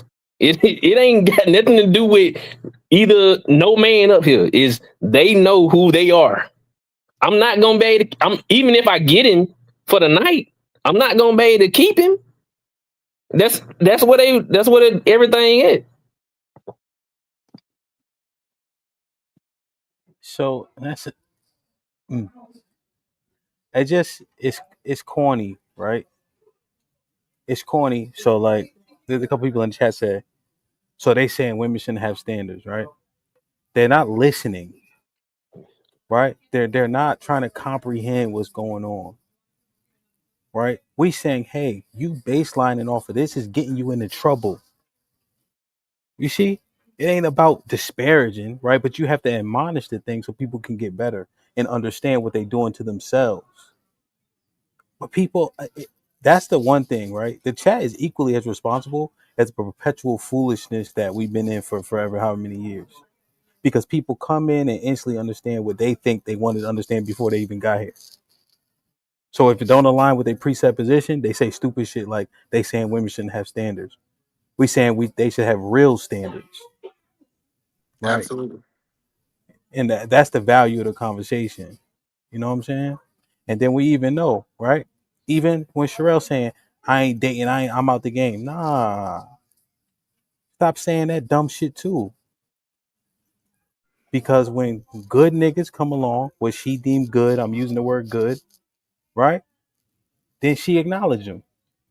Duh, that's what the fuck should be happening. You know what I mean? Like Yeah, we just be you speaking facts. So look, see, this is what I dislike about the chat. We not saying that she should talk to a drug dealer. She should have a standard of a minimum. He might should have a job to have the potential to make full-time income to take care of a family. We're not saying that you should date somebody with 6 to 7 felonies. Like what we're saying is it's a level of standards that's not overboard. The 666 is an overboard of standards, right? It's okay for him to say, hey man, he's in middle level management, he's making 40, 50,000. He might stay there, he might grow to six figures. Hey, if I get married to him over the next 8, 9 years, we might have the quote unquote 666 guy, right?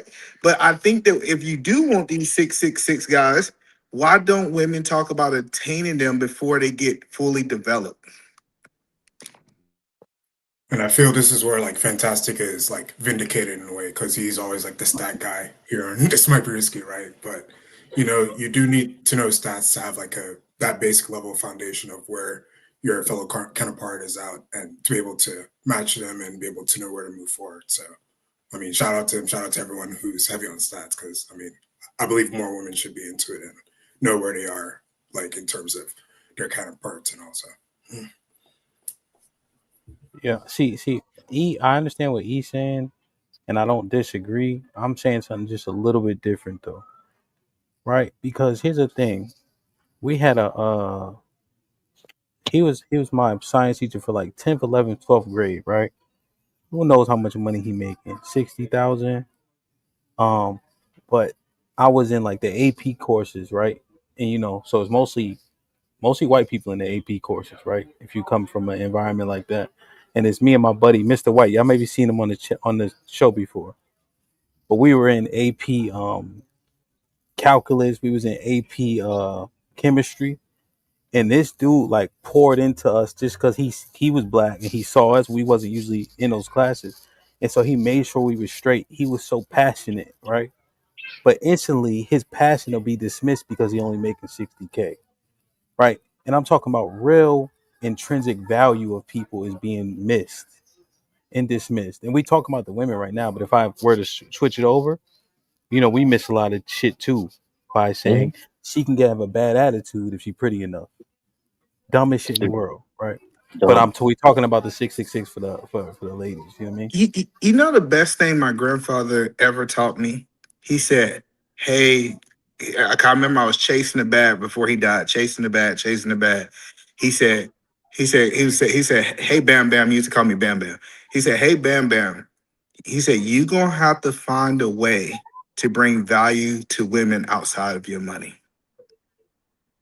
It was the best advice he gave me. So I think So what we have to understand is, yes, women need to look for these things, but do you have a big enough impact on the woman that you're trying to pursue that she actually see a value of you outside of your paycheck? Because that paycheck might not always be there. So I think I get what you're saying that women shouldn't look for these things, but my question to you, DJ Ham, are men bringing value outside of money that women can actually relate to? Yeah, that's my point. Those values need to be pinpointed, right? So if he has discipline, order, structure, right? He got intestinal fortitude. He willing to work his ass off until he get where he need to go, right? She can hinge on to that because, like you said, industries have died because of AI. So what's next? But a man who got that testicular fortitude, right? He gonna find a way. She should latch on to that and not the dollar amount. So I agree with you there. Now, do they see those things? I guess is the point, and that's the TBD. But we got to get them off this 666 shit first. No, Do go you ahead. really think the majority of women on the 6? Because you know, I go out like I date a lot. Me and my wife, we date all the time, right? We just because we married, we don't stop dating. I don't see a whole bunch of tall niggas with women. Like when I'm out dating, I'm at the Olive Garden, I'm at the Red. Maybe they at the Roof Chris. All the tall niggas at Roof Chris. But when we at all these normal places, it's short niggas. Niggas shorter than me. Some of them was fatter than me. And they over there googly eyes with these women. So is the 6'6" thing is a reality for majority of the women, or is it just something we talk about online? That I am. Oh, you got it. Go ahead, him. yeah, I think you probably have a more definitive answer than me. Anecdotally, when I'm DJing the weddings, everybody ain't uberly tall, right? So I understand it. I don't know. Go ahead, UT. Then we get his cheeky in. I did. Like I told people before I got on here, I really wasn't even seeing tall dudes getting the women like that. So that's what I always been confused about anyway. So when they started saying something about the 6 foot dude, I was like, and if I didn't know the dude was quite 6 feet, I mean, I guess, but it wasn't like no crazy tall dude was just getting women like that. It wasn't happening. So it was not in the vicinity that I was at. So I never understood it. And then too, even like I say, the 6 foot, the pretty boy, the sports dude, we didn't have to go out and date. We would just bring them to the house. So you wouldn't see us out like that. So that was the issue. It wasn't that we was dating. It was, hey, come over to the house at 12. Stuff like that. So it wasn't too much. UT, I guess if I kind of piggyback off of what you're saying, we always thought the basketball team was corny as hell. Like we looking at them, they all doofy with the big dumbass feet. You know what I'm saying? They shoes look trash, right? They linky. We like, yo, y'all fuck down, bro. Like it, I guess that could be my bias, but Yeah, you always bias on you just because I ain't even that tall for you to say that. I'm like, why would you say it? And DJ Hamp, since we're using AI, it says the average man that is married, average black man that is married is under the 6 foot. So the majority of the black men, quote unquote, that's married are short. So that means short men are getting love, not them tall niggas.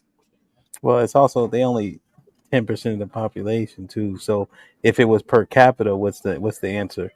I don't know. I don't do per capita. You got to ask fantastic and goddamn per capita questions. I don't do that. I ain't see per Mr. Fantastic today. Did y'all see him? I ain't see him. No, but What's up? all I'm saying is most of the women, and I think it matters how tall the woman is. Like, cause I understand when I see women 5'11" saying they want a man taller than 6 foot. That makes sense to me. When I see a woman 5'2", 5 foot, saying that she want a man 6 foot is crazy to me. But if they're tall women, they say, "Hey, I want to date someone taller than me." I think that's realistic. Yeah, I mean, I ain't. Yeah, I mean, I don't want to speak anecdotally, but yeah, the height thing never really. I don't know if it Short. affected me. I'm saying I don't know if it affected me enough. Taller than you. That's the You're key. You not just said it. taller than me. You're 5'5". have. Oh my god. What's up, Cheek? What's good, man? What's How good? everybody feeling? Good, man. Yeah, I don't know. Me and Les are super similar, which I always think is super ironic. Like you meet one every blue moon, but goddamn, yeah, I get what he was saying. I understand for sure. In regards to like women, bro, I'm not the 6'6" anything either, and I just have not ran into the same problems. Like it's not attraction, it's retaining. Like the thing about women is even if they like you don't mean they meant for you. And that was kind of the issue I kept running into. It's just like, bruh, I thought you was cool, you're pretty, but you fucking ass. Like, like God. And again, like, and that's not to say anything like I'm the best thing in the world, but it's just like everything, just because, bruh, just because they want you or whatever the case don't mean that they for you. And that go vice versa with the men. And when it comes to this 6'6" thing, the 666, that shit not real. I'm broke. Like, I ain't got no money. I don't know what the fuck. Every time people say that shit, I be like, what are you talking about? Nigga, I'm broke. Y'all see the same black, you see the same thing. Every time I come up, is this jacket, okay, this black shirt, what up? So, Cheek, do you got women? Say what now? Do you have women? Do I have women? Yeah. No. And you broke. Yes, it makes sense. Well, but see, that's the thing. You can say that, but when you start meeting these people that got, hold on, wait. But if you remember, if you it's can, a 666 conversation. That's the context. I understand that, right? Okay. But then you start looking at the 666 niggas. Where they women at? We've been outside Bro, together. hold on. Let's stay there. All right, so you broke. You don't got no women.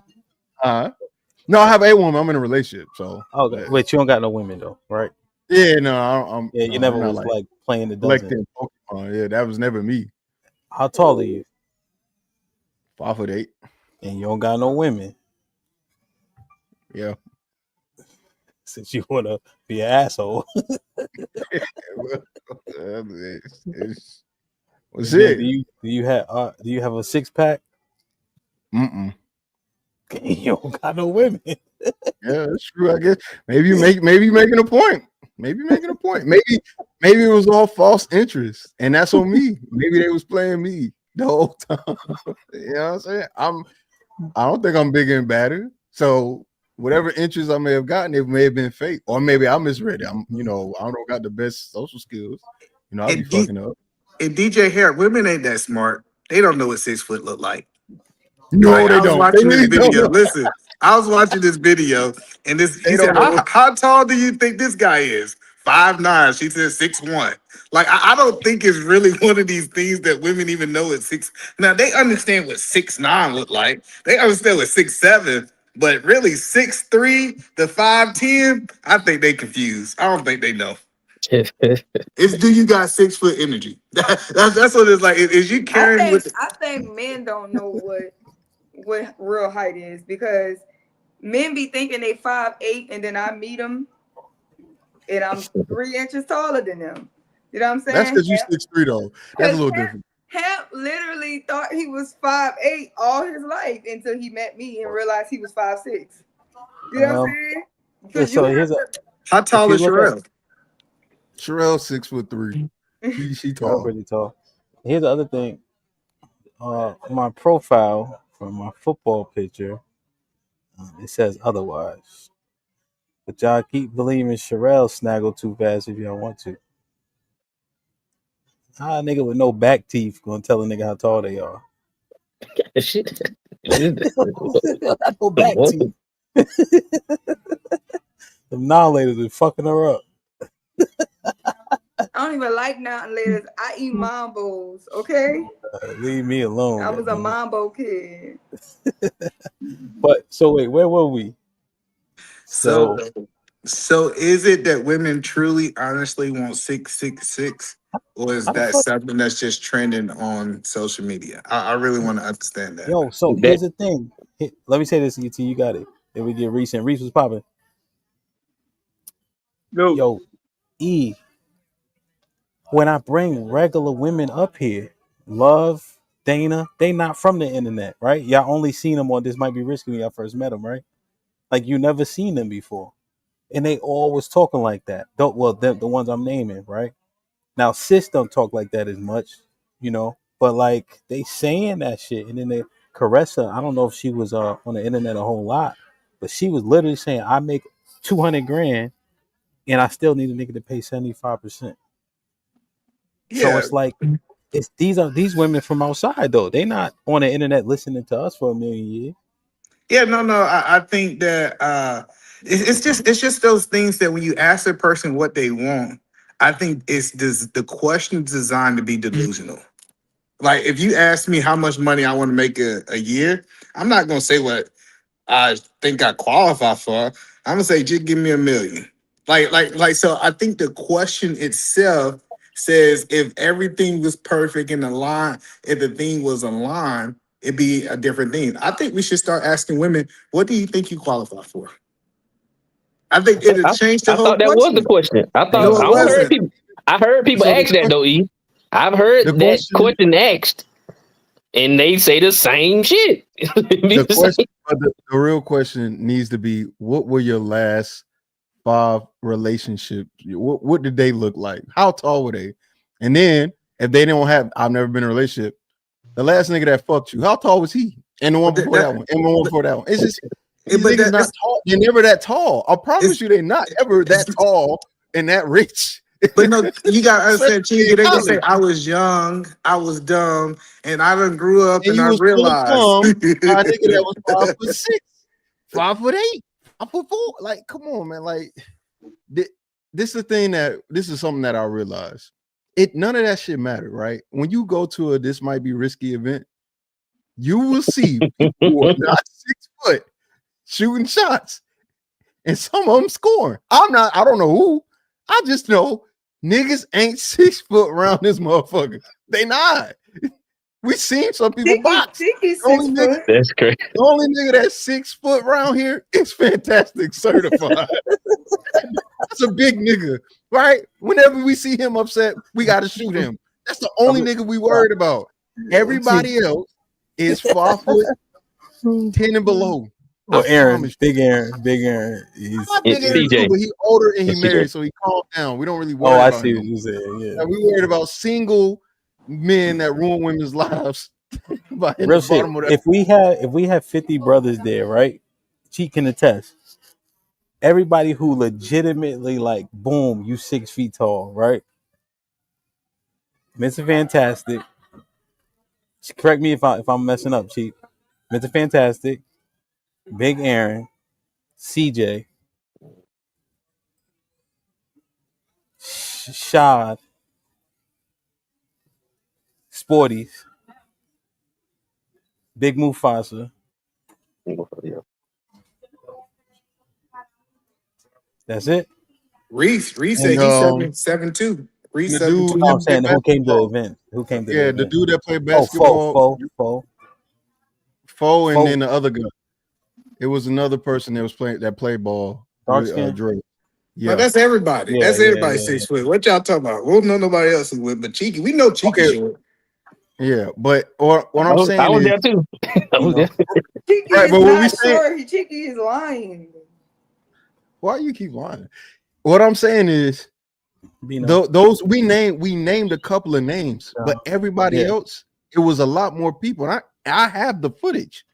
Some women were standing next to one of them. The guy, they look the same height.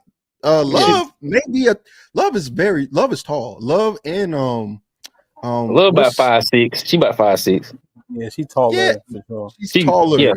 Yeah. Her and Mary. Mary's taller, and she wasn't that. She was a little bit shorter than Love, Yeah, but she probably like regardless, 5'5". Yeah. right. Most of these dudes is not towering above Love and Mary like that. They wasn't. Yeah, but that's what I'm saying. If you ask the person what house they want, everybody want the mansion, and then you pull their Right, but credit that's score. why you don't That's ask. what That's why you don't ask them what house they want. Ask them what house you live in. or what they qualify for based on their credit, right? Right. And guess, well, They really don't want a mansion but though. even with that, Guys, even when you I feel qualify, like they one bedroom. even with that being the Like case, just a mansion. even with that being we the have to. case, you qualify for the house that you're in because that's what the bank could afford you.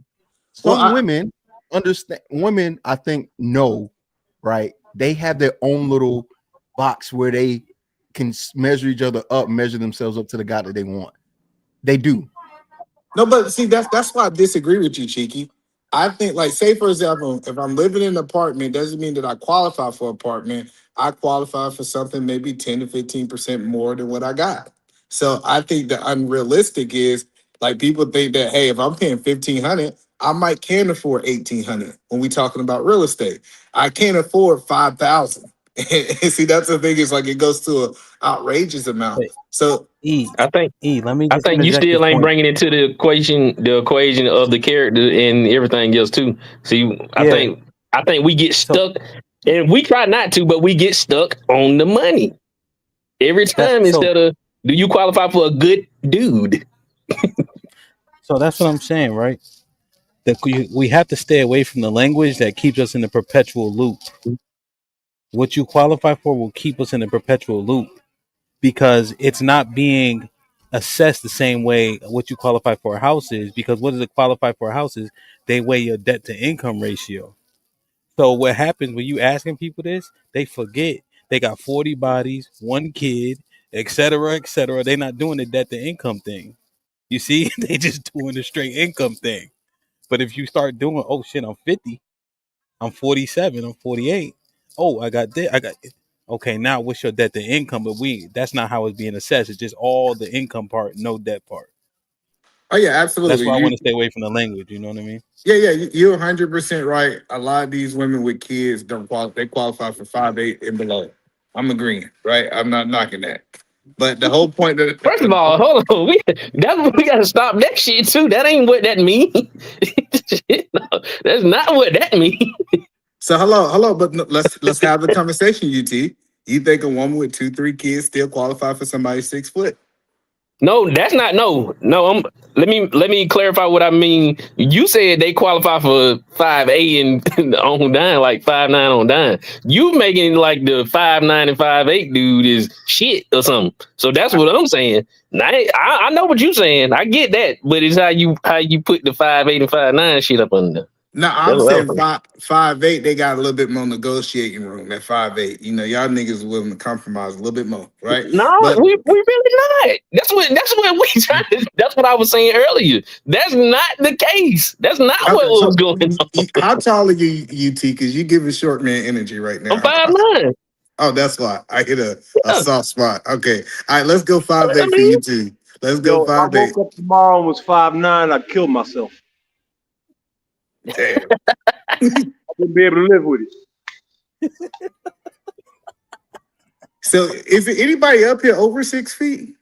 No, nigga, that's the Oh, problem. You keep talking crazy I because you know. 6 foot. Okay. Oh, Oh, my big ass bad. You're married right. ass person. We're not talking about Reese. You just y'all say are aliens though. Nobody. That's what we were trying to. That's what I was trying to tell y'all earlier. Nobody was checking for y'all. Y'all just not getting checked for.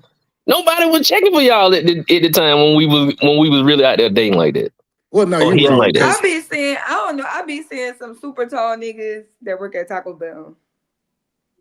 I'd be like, that's a waste of height. When I see a real tall Yeah, I nigga, be seeing and that's like why they super don't tall like. niggas work at the grocery store. The man who give us crawfish at the grocery store is like 6'7". I was like, that he wasted that. I'd be in Evan. the league. Six, I'd be in the league. 6'7". Without a doubt, I'd be in the league. It's not that easy. You crazy. With my work So, ethic, you crazy. Reese crazy. There all are right, let me only do. like 0.1% of the people over 6'5" in the world are in the league. 99.9% of tall people do not have a chance. You know? Well, I'm the 1%, Reese. Nigga, I've been the 1% my whole life. I'm a die or I'm accomplished to go.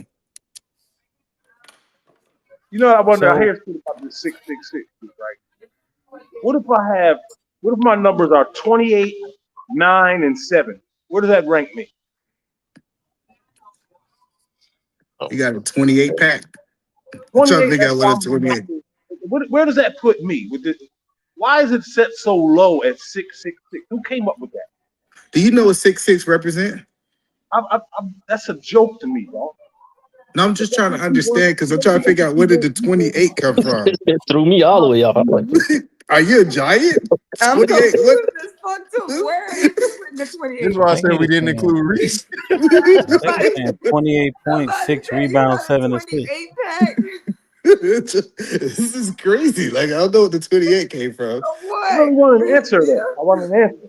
Like, where does But that we don't understand, Reese. We don't understand where 28 came from. We can't answer the question. So they say the 6-pack, right? The 6-pack abs. I got 28 abdominal muscles. I don't know what a 6-pack is. Well over 6 foot, and I got well over 6 inches. Where do I rank on this planet? What am I?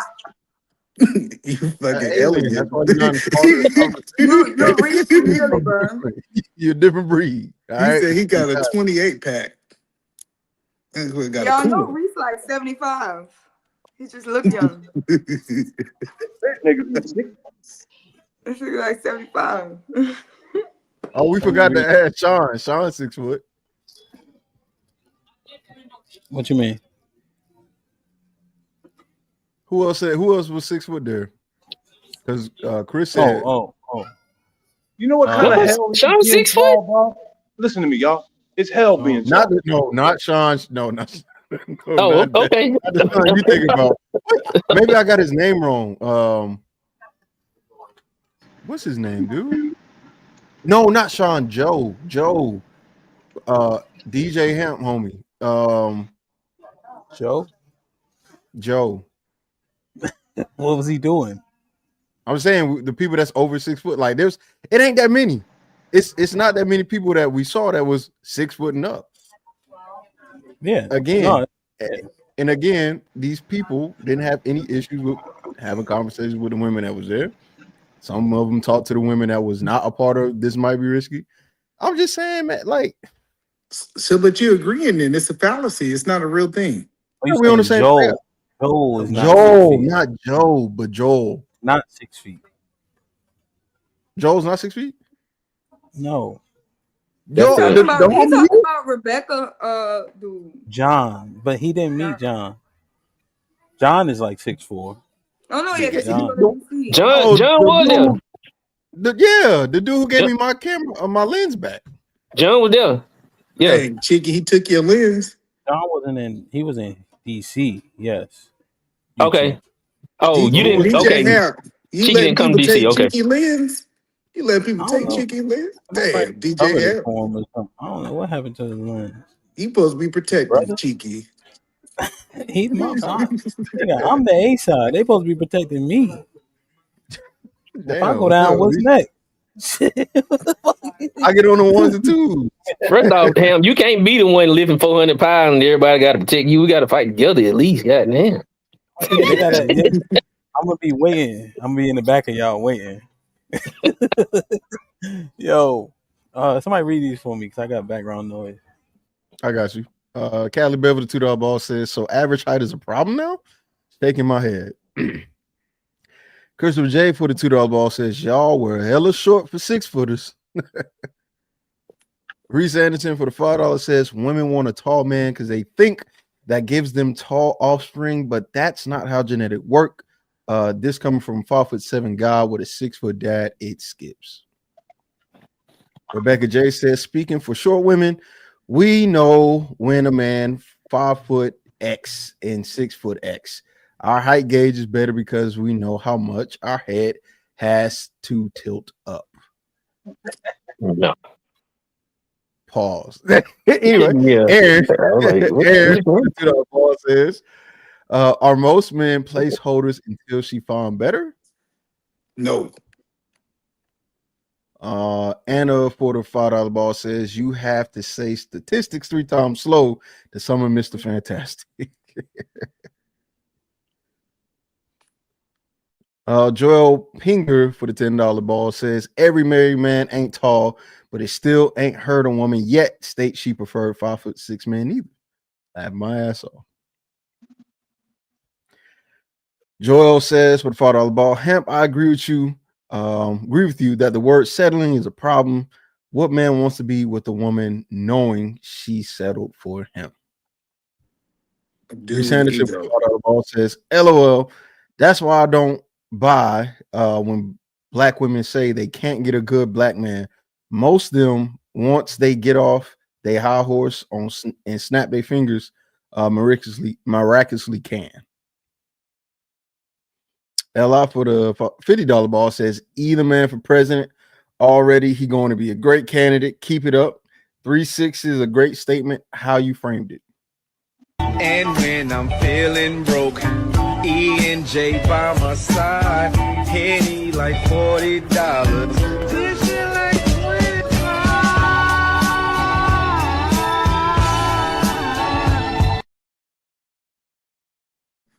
25. LI for the $10 ball says, okay, real. That might be your man's for real. 2 V's is a good start for real. Even though you my YouTube crush since Pimp J cheated on me, I'm playing. LOL.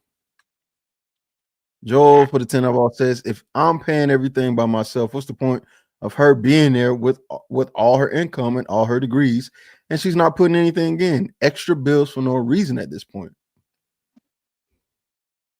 I want to respond to that. I think men need to go look in the mirror. If you were the woman that's making 200,000 and you can't figure out how to get some of that money, nigga, you messed up. Like I don't understand how dudes could be with a woman 200,000, making 200,000, 175,000, and she talking about you gonna pay all the bills. That's crazy to me. I mean, it's outrageous that you let somebody dictate what bills they're gonna pay in your house. Hold on. Will we finish reading them? I read this one already. Yeah, we just read that one. This one. Oh, here's a new one. Blue collar underdog for the $10 ball says, here's for the coffee break via construction workers.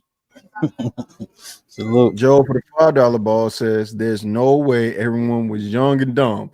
Every single time it's the same story. Someone had to be smart. RNC GSU says, for the $5 ball says, a woman doesn't have to ask how much money, she could tell how much. Also, she looks at your ambition. A woman's places a bet on your future is what I think they're trying to say.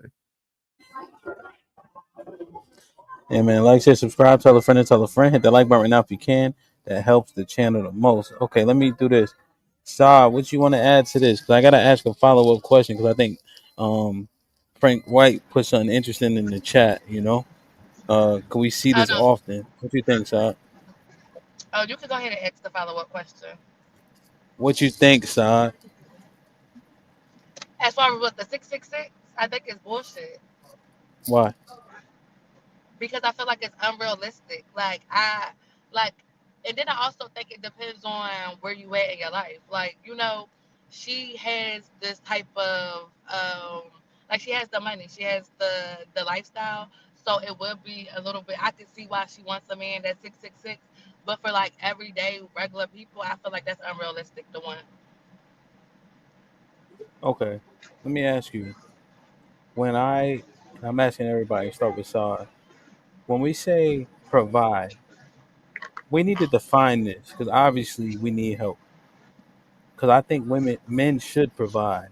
What does that mean? What should it mean moving forward now that we are going to single handedly replace the 666 with some real standards? So a man should As provide. What does that I'm sorry. mean? As far as providing, I feel like it does need to be some type of financial providing, but I feel like it also should be like security, as far as like just being protected, provision, and just making me feel comfortable. Like not even comfortable, but just like security. Like I know if push come to shove, my nigga got it. Like I know if I don't know what's going on, my nigga gonna know. So you rolled provision and protection into one. Yeah, that's All me right, though. those are separate, kind of. Then I'm not saying you're wrong. I'm saying we need to separate them because we got to Okay. replace all three of these sixes. So if you fuck around and roll provision and protection into one, based on what I'm looking at on this panel, we might fuck this up. Okay. Well, come back to me then. That's Really? cool. Oh, really? Hold on, Nita. Really. For the third time. Rel, what you think? Do you think About men should provide? yes. Okay, what break down what that means? Uh, yeah, men are the head of the household, so you should provide everything: protection, provision, support, stability, leadership, spiritually wise, financially, everything. Damn, so we just speaking in platitudes so far. Go ahead, E. What do provision? I mean, providing for someone look like in 2025? I had a revelation of this over the last 6 months. Right? It's not a. And I seen two groups of women. I seen the women that had husbands and the women that did not have husbands. Right? And I was like, what? Because most women are working careers. They're educated. They don't need a man to provide for them consistently. But when we start seeing these layoffs, it was two different types of levels of stress. The women that had men, they said, "Hey, I got a provider. I got somebody who can come in, pay these bills until I get back on my feet over the next 3 to 6 months." The women that did not have men, we seen the stress, anxiety come up because now once they was in a position where they could not provide, they level of lifestyle change. So I think providing is not a continuous thing over a long period of time. It's when a woman needs that provision, she have a backbone that she can lean on to be able to help provide for her.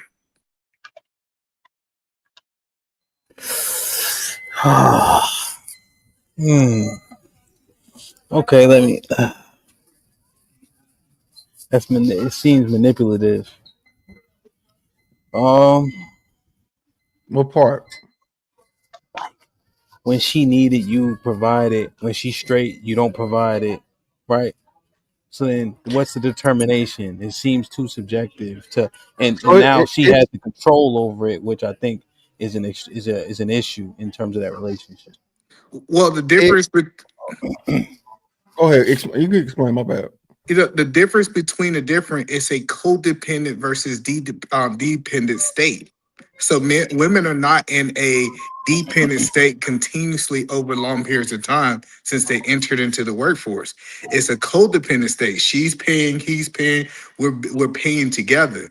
When she get to a point where she no longer can be in a codependent state, she want to make sure that she can be in a state of dependent on her man until she get back on her feet. Say if she get pregnant, and we see this when women get pregnant and want to walk away from the workforce for a little while. Like she just want to be able to be dependent, and it's usually a short period of time, not a long period of time in modern society.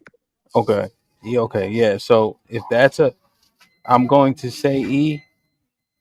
Hell no,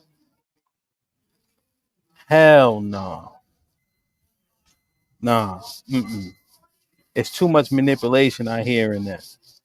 Cause so whenever she thinks she down, now I gotta jump in all of a sudden, right? Whenever she don't want to do for whatever the reasons are, right? Whether it be something that has merit, like like having a baby, something that has merit, like postpartum, right? But then there's so many other factors about feelings that get involved to say, I need you, I don't need you, I need you, I don't need you. That's a dangerous slope. Now, I think you meant interdependent, not codependent. Well, I think men depend on women. That's why I use codependent. Like No, it's I. that's what I'm saying. Interdependent is what you mean. Okay, so Yeah. yeah, One we another. yeah, we can do interdependent, but the point, and I'm saying is, I'm not saying that she woke up one day and don't want to go to a job. You need to encourage your wife to go to a job. I'm talking about what's really happening nowadays. She Yeah. walked in and she found out that half of the company was furloughed. right? You gotta step up, and now you gotta be. She could be dependent on you versus interdependent on each other.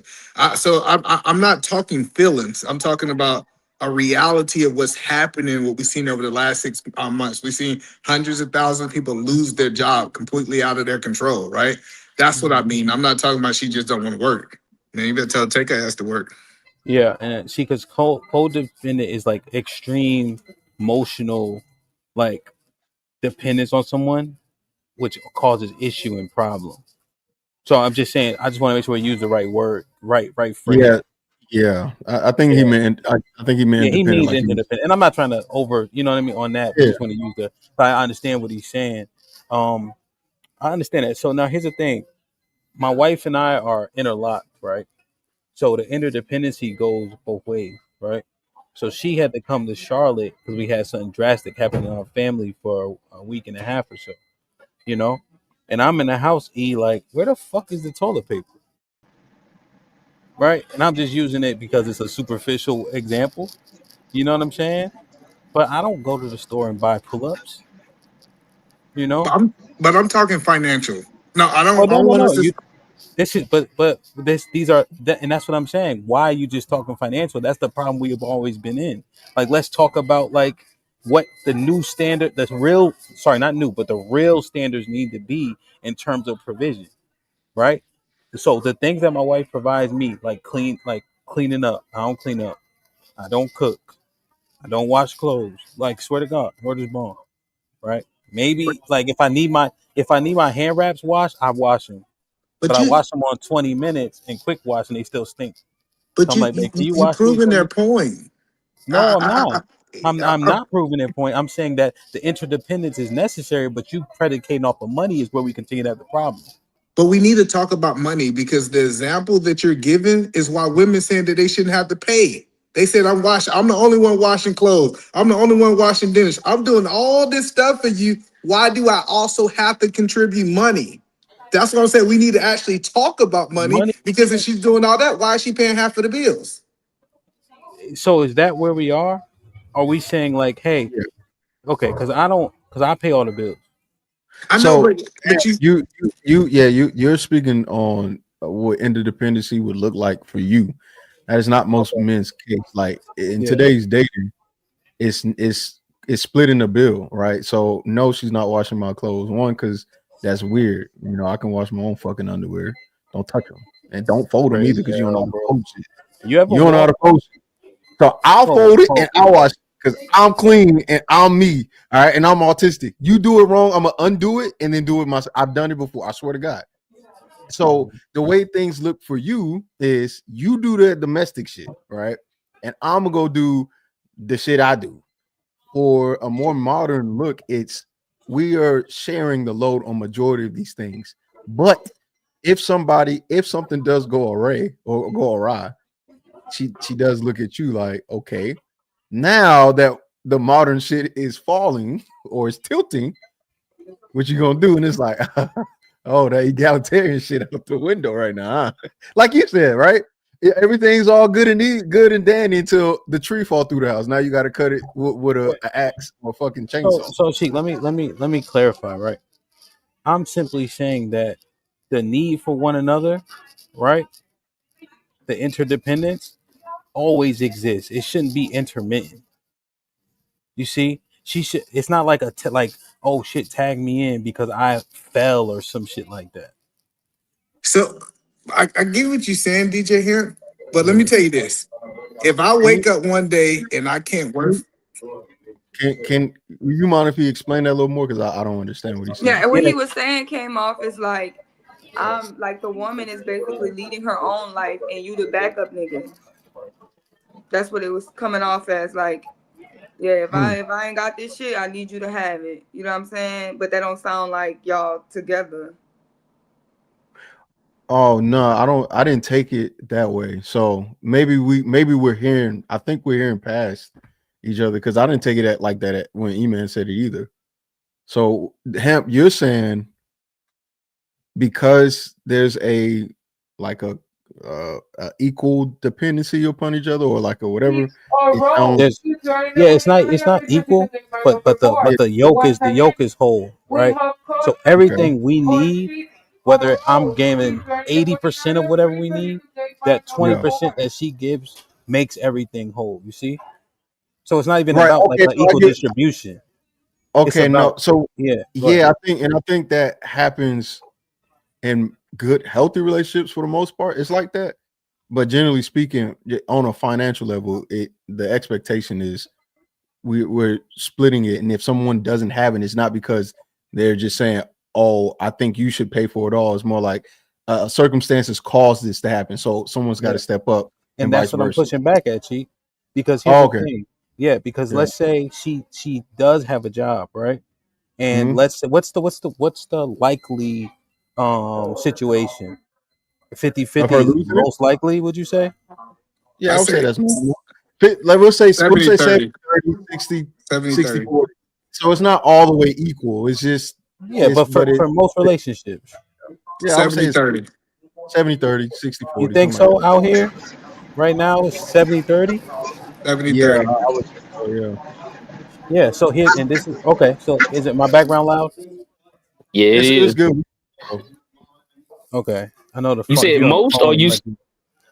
So let's say the most relationships are they saying 60-40 in the chat. Yeah, we'll So say 60 60. 40 70 30. Okay. Here's the thing. She never not depended on my money.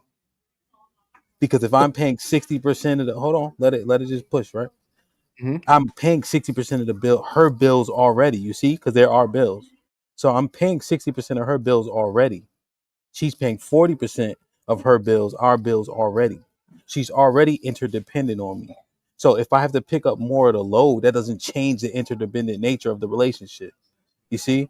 So this tapping in and out doesn't make any sense because I'm already paying 60% of her bills anyway. I'm already tapped in. I Now, if I have just to pick up more of the load, cool. But she always know that we always needed each other to make this thing happen. but that's the crazy part that I'm telling you. So if I'm in a situation that I Mhm. can't work, I can't provide, she need to go get that goddamn medical license she went to school for, my wife. And she need to run with the damn mantle until I get back on my feet. And I know other men say, "Oh no, we just gonna suffer." No, we supposed to be in this thing together. I know that sounds Yeah, but E, crazy. you're saying you were shaking your head before I even finished because you're saying what I'm saying. You're not saying anything different from what I'm saying. Yeah, it I'm sound saying like if yeah. I'm paying 60% of the bills, right? And she's paying Mhm. 40% of the bills, she's depending on me right then and there because I'm paying 60%, right? And I'm also depending on her because she's paying 40%. You see? Yeah. Now if she loses her job, I pay 100% and she's still depending on me regardless, and vice versa if shit hit the fan for me. Yeah. Right. Okay. So we are Because saying the same thing. yeah, But because yeah, yeah. everybody So willing to put in 100% at any point in time. You Yeah. yes, see? I agree there. Yeah, I agree with yeah, that. I just And, yeah.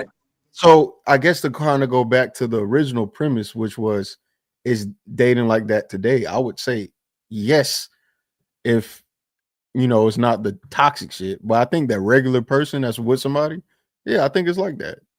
The only time you hear regret is when it don't work out, and then all of a sudden you ain't shit and you never cared. But for the most part, I think the people that you see as a couple, like if you go to the street, walk around, talk to them, and then couples, it's like that. But once Yeah. you're in, then all of a sudden they Oh, retroactively look at the everybody relationship. the bad guy, right? And this Yeah, is so it's like this a thing for Les too, right? Because Les niggas will tell you, yo, get your confidence up and whatever dumbass advice we've been giving forever, right? But this is how she need to see this shit. You know what I'm saying? Like, and this is what the other thing niggas need to say, right? About this provision, right?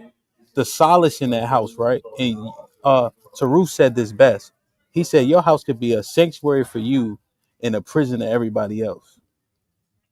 Right? Because you set the temperature in that house. You the thermostat, right? When we talk about provision. But we always land on the money part. We just want to make it make the most sense. Because what I was saying was if my wife wasn't there to do them things, my life would be significantly more difficult. And yeah, I don't for think we sure. say that part out loud enough.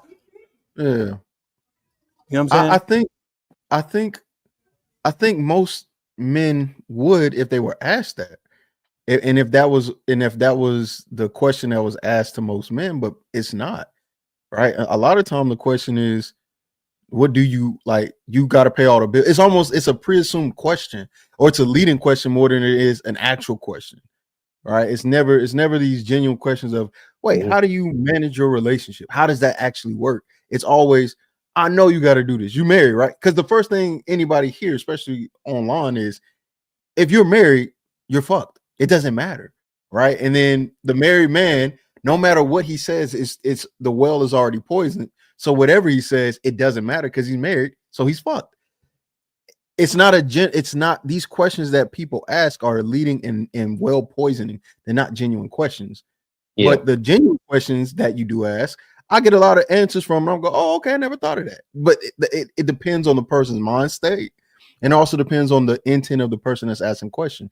Everybody that asks these questions online and in these spaces are not asking them in good faith. They're doing it to either prove a point or to poison a well.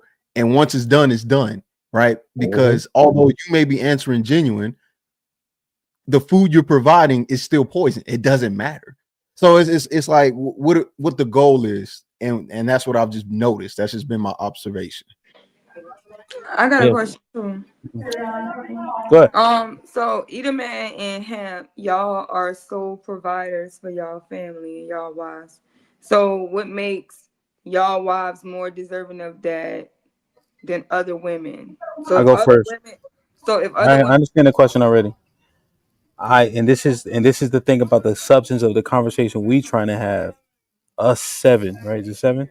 Or I pay all the bills. See the distinction? I pay all the bills, right? This is where we got to include everybody in the interdependency. Who takes care of the house? She do. And is that provision to me? Because if she wasn't take care of those, I probably have to spend more money. I would have to do more shit, and I wouldn't have the time to generate the income necessary to pay all the bills. You hear the? But Do y'all hear this? Do you understand what I'm trying to yeah, frame I get for what us? you're saying. I get what you're saying, but Right. let me ask you this to better Right. maybe hit on the point Sherelle made. Okay. I didn't Don't even answer her question yet. I was saying I was okay, just okay, I got you. Okay, I go was ahead. just My bad. I was just making a distinction, really.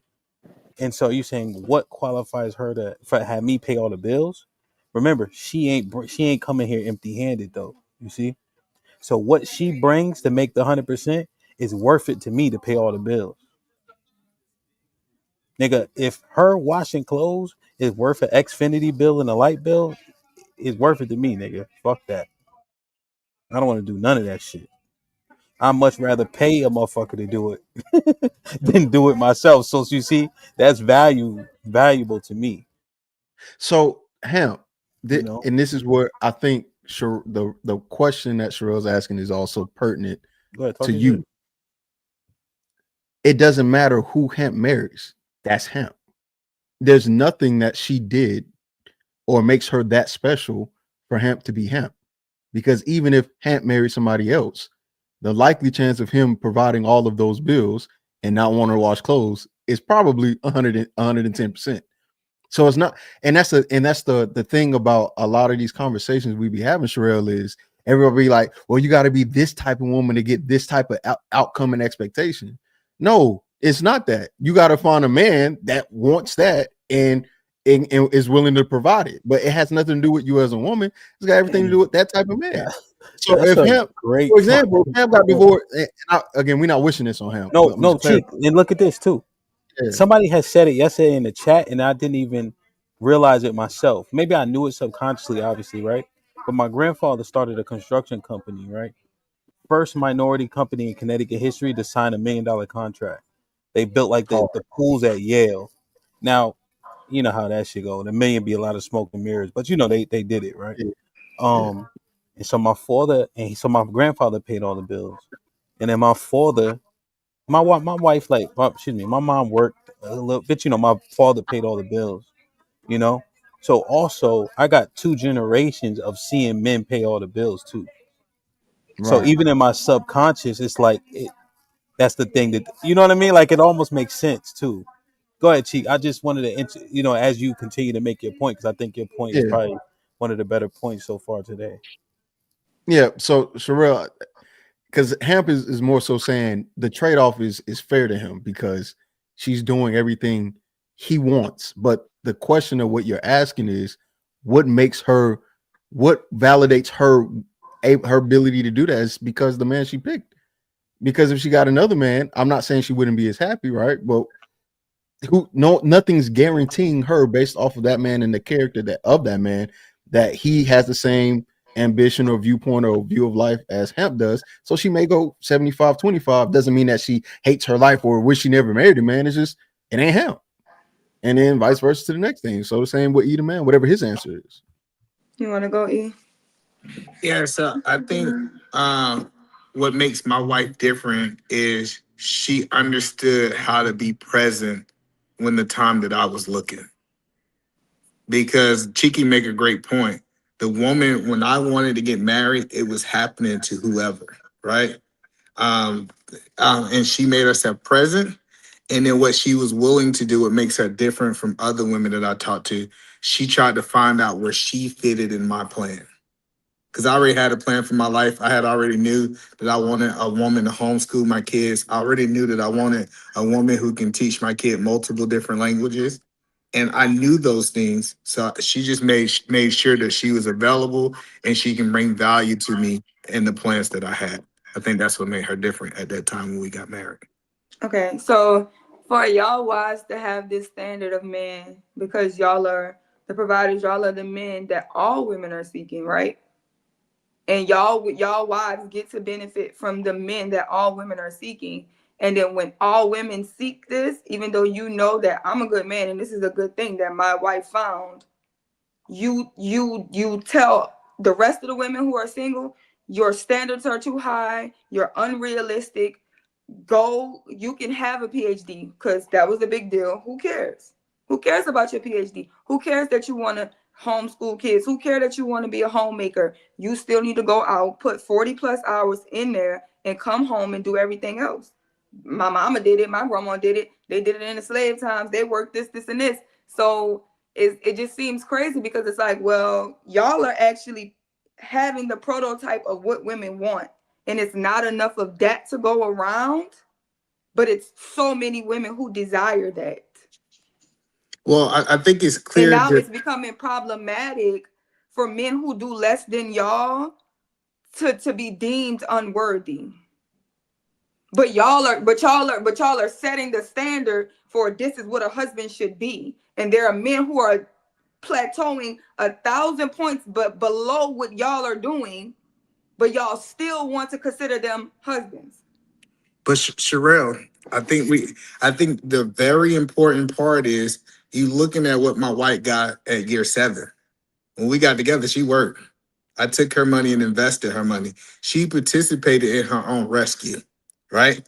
Her money that we invest out of her paycheck, working in the medical field, is what helped us get money to be able to bring her home to retire.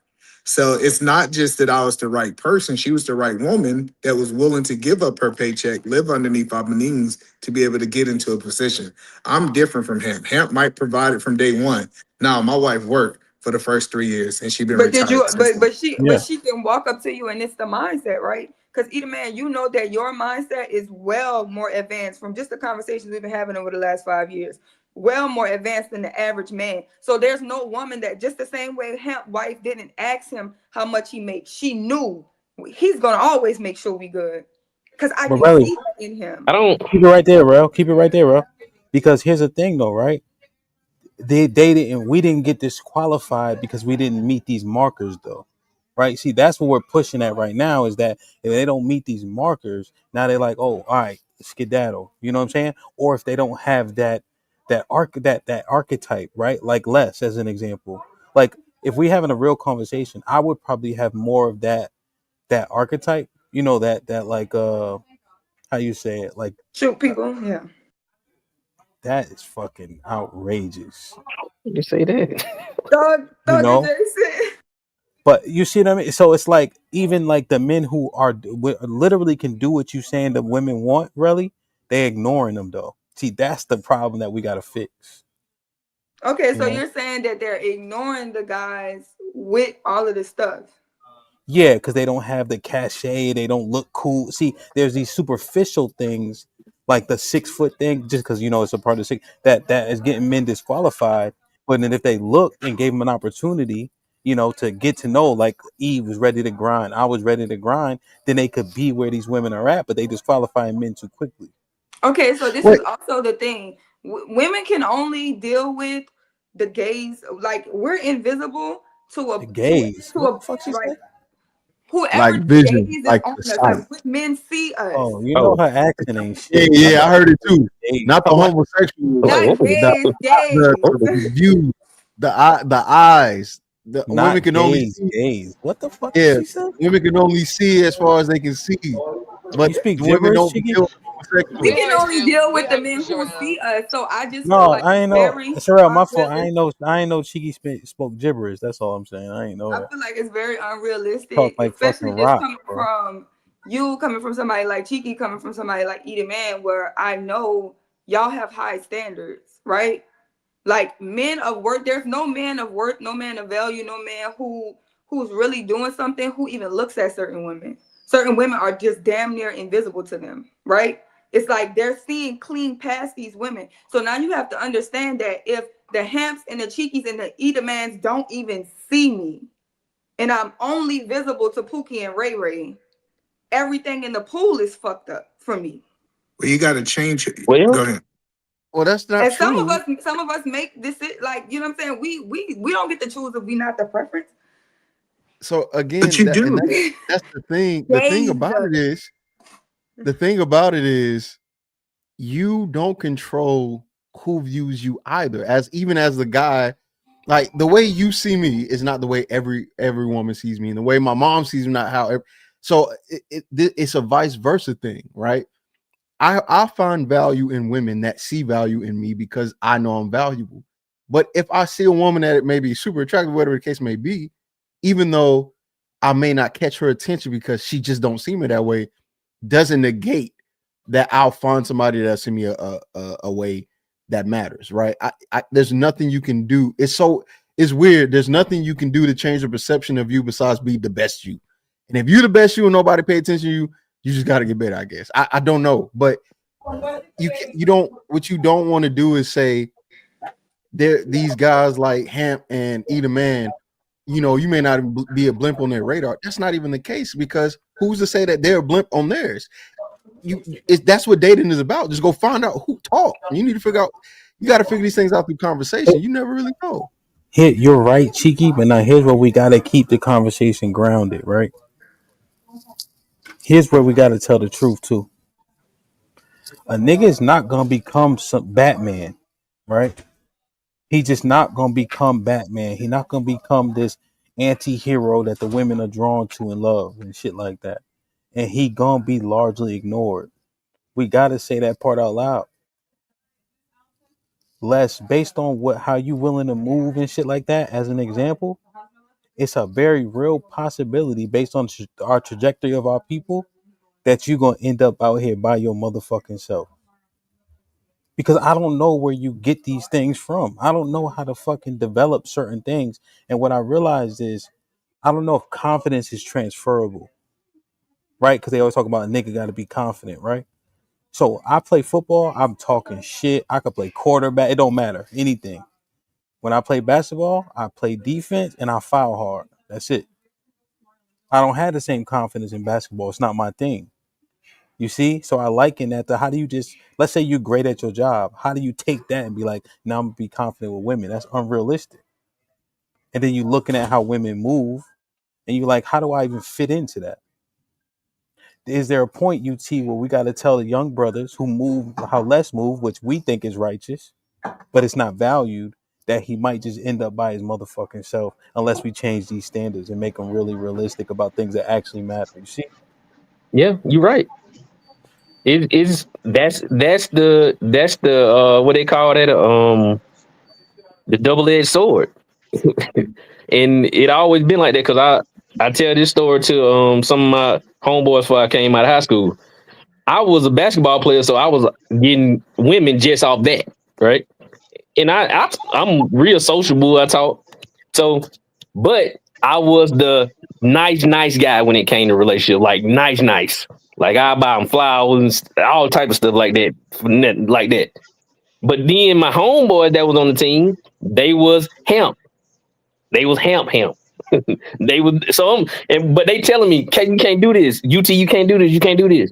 You got to do it like this. And I was like, no, you ain't got to do that. You ain't got to do that. Only thing you got to do is just be nice to them. They gon' and they just knocking everybody down. So then I said, okay, let me start acting like them. But and that's it, bad. But that's and bad because but you gotta think about where I'm at though. I'm in high school. I know, but what I'm I'm not saying is learning that this. I'm not learning this from nobody else, except from the people that showing me the results that I wanted. But I get what you're saying, but the whole conversation, I thought of the 666 conversation was talking about attaining a marriage. It wasn't just sleeping with people, because we know 5'7" is sleeping with people, 5'5" is like But you got to attract the dudes. women though. That's what Hamp was saying to him. You got to be able to at least attract the women to you to get that. I don't. That's what I'm saying. Is like maybe it's just because I lived a different life that I don't think so. Like my whole life, it always been that women have been around me. Now I have been in like even when I was like in debate club, right? I was the only black dude that was in debate club. Women was around me, right? I was the only Mm-hmm. black dude at my school that was on the math club. It was women around me. Like I literally put myself in spaces where I was the only nigga around.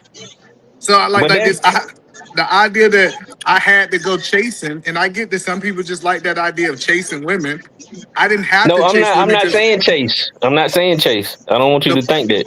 the point that I'm saying is like especially if a man put himself in the right environment, women will hover around him.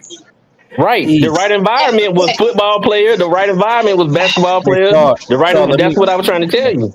Yeah, hey, UT is more right, E. And here's the thing, E. And this is Yeah. what I get caught doing at points.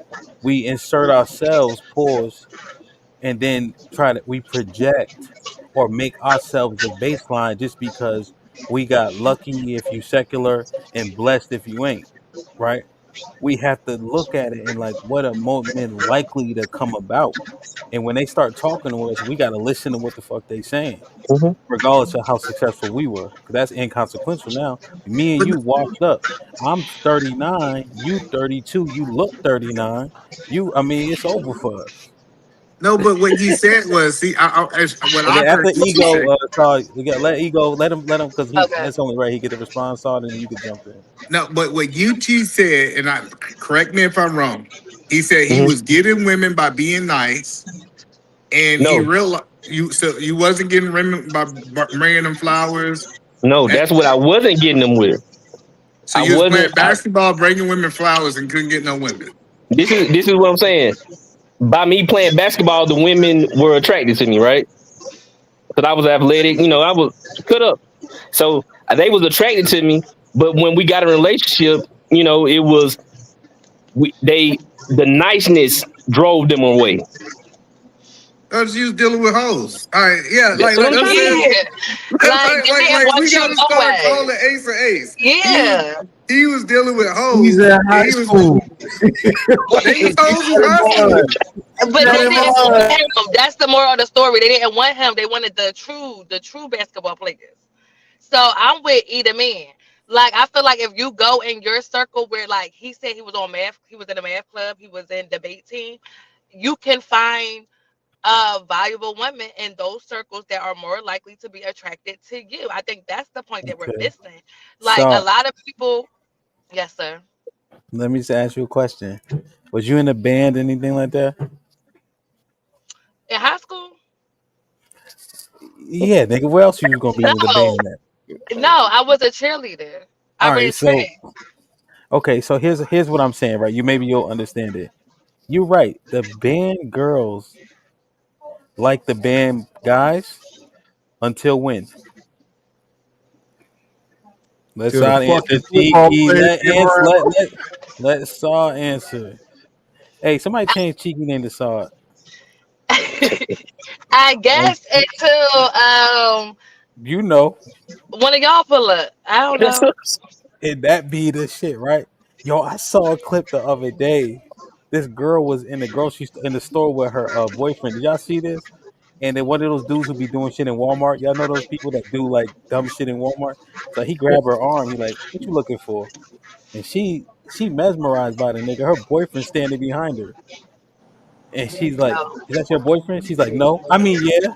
I'm like, God damn, son. It ain't no more, huh? Because he's like, "You want to walk?" He said, "You can walk." Her boyfriend started saying, "You can walk," and shit. You know what I mean?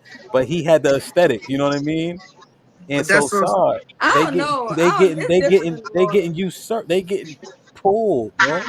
It's different in New Orleans. Let them hoes That go. G line Yeah, always I get them understand. football niggas the money. That drum line is gonna get them football niggas a run for Yeah, their we don't. money. We talking about the I, real world, not New Orleans. I'm just saying, New let them Orleans hoes gang, go.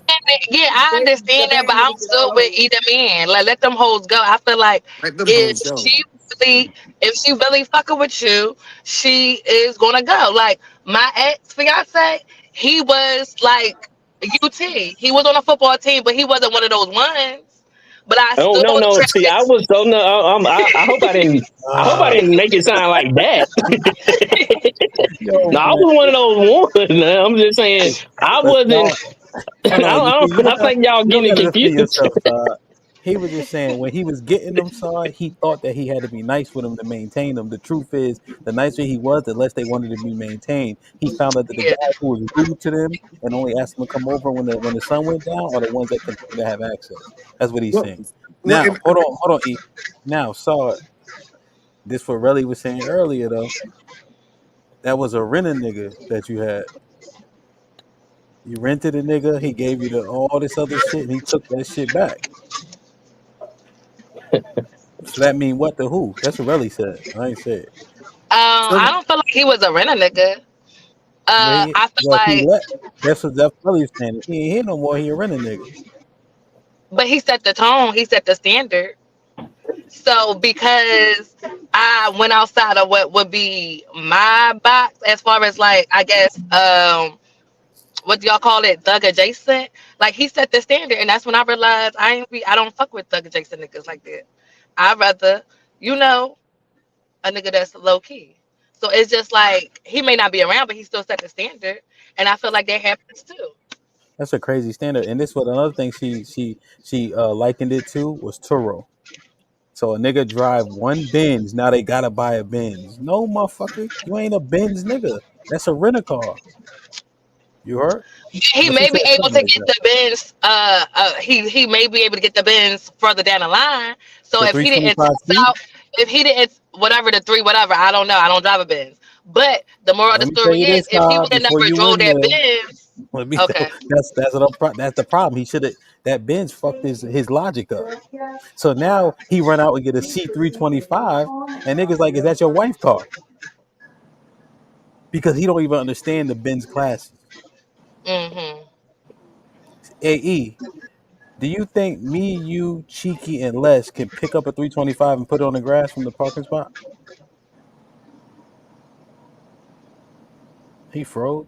Yeah, Yeah, he he looked quiet. froze. That's why he quiet. No wonder. But Sherelle, the C325 is the one that we could probably roll that bitch over. It's equivalent to an Altima. It's like a nigga buying an Altima. You see what I'm saying? I like Ultimas. I And love what I was Optimus finna say. too. Oh, go ahead. Ultima was my first car. I got it twice. I got a And when 06 and we I had got a 14. Yeah, my wife got an Altima. and when you was So do speaking we on this, not like the people reason for what the fuck? So we don't like people for them. We just like people for what the No, Pasado, that's whatever. not what they saying. I wouldn't even go to an expensive restaurant if I gotta pay for it. Like I was so accustomed to eating at Ruth Chris for free. I never went back. Ruth Chris is high as hell. Well, Chris is low key nasty You too. don't like eating good.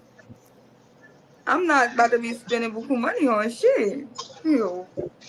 No, okay. but the reason I was saying that the list That's not my lifestyle. If you ain't gonna maintain it. the reason I was That's a good saying that the point. list to let him know that a lot of that stuff that he had to pick up had to be early, and then you kind of balance it out during the years. But for as like 28, that'd be hard. That'd be hard to damn learn that or get that type of mentality, you know, because it kind of took me, it took me about 2 years to really get to that point to where I was kind of like nice guy, kind of player. It kept on the scale kept on trying to balance itself out. So it took, and when I went all the way to player, it was, I was in, I shouldn't have been doing some of the stuff I was doing, but it was too much, and I had to dial that back all the way. So that's why even I'm married now. It was that dramatic. So it was Another thing about y'all nice guys is y'all have people that like y'all too that y'all don't like back. You're right, and you know what? But So there was girls that liked UT. UT Mhm. wanted to fuck the cheerleaders, right? You're right. And that's how it be. Yes, it does. Cheeky You're right. too. I'm telling you, He's so full of shit too. listen. You are exactly right. I had, and the thing is, I'm gonna tell you, Sherelle. The thing is, when I look back, I'm kind of, it's kind of a slippery slope. I'm kind of glad I didn't notice them because it wouldn't have been good for them. Exactly. So I don't know. That's what I'm saying. I'm just And being that's honest the though. point. And that's the point. See, and that be the point. The point is, you said nice guys, and it sounded like UT was a demon, right? Or a nice guy that got turned to a demon. The thing is, you keep saying nobody likes certain guys until they tell them. Because most guys that are going through not really worried about most shit, they're not focused on anybody. It's not that they're looking for cheerleaders or looking for, they just trying to get shit done, right? See, that's the thing that I think a lot of y'all don't know, that there are guys that are good who have that girls weren't on their radar because they was just in their own fucking world. It had nothing to do with women at all. Like, and that's the part. That's why I was shaking my head, because I was that guy. I wasn't looking for a girlfriend. I wasn't looking at cheerleaders. I wasn't looking at nerd girls. I was just in my own world, happy to be there and draw and watch anime and learn about history and shit like that. If you, as a girl, right, if you was one of those girls that like me and you didn't say nothing, that's on you. Why the fuck you can't say, hey, I like you? That shit ain't happening. Because that wasn't Instead, normal. wait. Instead, what would happen is, ew, at the lunch table in front of everybody. That happened twice. No one even looking at you. Let it go, Cheeky. So here's the thing. Every girl do this, right? Every girl does this. Every time they get older, they do this. I like you when I was in whatever. Why didn't you say nothing then? Because I didn't know. Okay, so guess what? If you don't tell me, right, and obviously I'm a little socially off, what makes you think I'm gonna pick up on the magical signs that you be throwing? People supposed to know you had Asperger's. We wasn't talking about the spectrum back in your day. Right. So okay, if you don't know I got Asperger's, then why you gonna come up here and say y'all wasn't looking for them? Y'all didn't look their way. I was blind to everything. Ain't shit. Okay, so don't say that women don't like you. You deal with this in real life. So it's like y'all have women that like y'all don't like them back, and then sometimes y'all like the women that don't like y'all back. That's just how it goes. But nobody, I don't think nobody in the world is just so unlike nobody on this panel. Yo, but what we doing though? We haven't made little Chinese chicks at the Yo, listen, looking for him, and he ignoring the fuck out them, and they be bringing him fried rice every week. Well, you're giving bad advice. Hold on. Now, if they're Moabites, you should be ignoring them. I'll talk to you about it later, Les. I'll be damned. He's from Ghana. He can do what he want. No, he can't. Now, hold on, y'all. Hold on. Cause y'all just windmilling now. And then by y'all, I'm saying everybody, including Reese and Les, that ain't talked in an hour. Now, we haven't helped anybody reset the baseline. We just keep going back and forth about what we think about said baseline. So, let me try this again. Les. A woman is looking for the standards she should have for a man. What do those things look like? Because 666 ain't getting us nowhere. All of us, but particularly women, because I don't know, it's like they keep getting attracted to the dark side. They need to come back to God, like get in touch with their spiritual foundation and seek male who's on that tip. I would say. So what is that? What is the character of that man? What does that man look like? How does he present? What does he do and not do? What are his principles? I mean, he walks in a fruit of the spirit. You know, he's loving. He's, you know, peaceful, pure, for one. But is the ratio of men who are pure and all that really that high? That's another question I would say. By pure, you mean virgin in terms of never having sex? Sure, or low body count, but you know, for the most part, they're keeping with the other tenants. Okay. Okay. Okay. Okay. Let's add to that. What you think, UT? Because we trying to say, listen, you predicating the value of a man off of 666 is getting you nowhere. We agree that you have standards, but what is it what is it based on? Okay, I got is to one, he can, like say he got his own, especially at a certain age, he got his own apartment or own somewhere to stay, paying all his bills. That's one. And then two, his, like say his character. Is he a good person? Is he a felon? Is he in and out of jail, stuff like that? And if he not, yes, you can deal with him. And because I know women they want a man that's been a hoe but not a hoe anymore and know how to carry himself. So you got to make sure he ain't. You looking for a dude? You see a dude that's getting all the women when they go to the clubs or anything like that? Stay away from him because he's gonna still want women. He's gonna want a lot of women if that's what you going for. So you got to just keep it balanced to where you want a good. I think the character is the most important thing. The most important thing, other than the money and all that, because the character is gonna umbrella a lot of stuff. So that's what I think.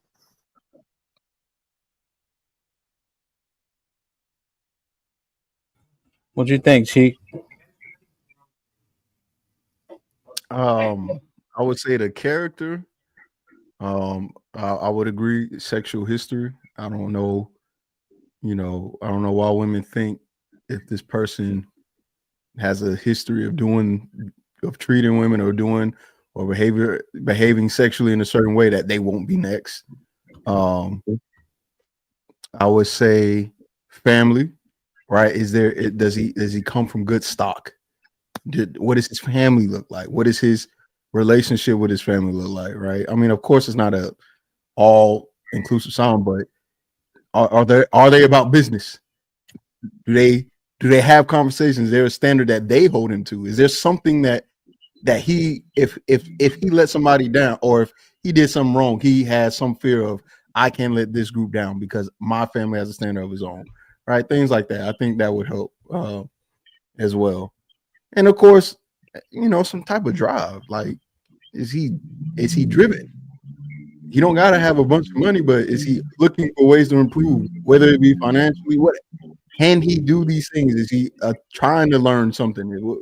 Those kind of things. I would say those four.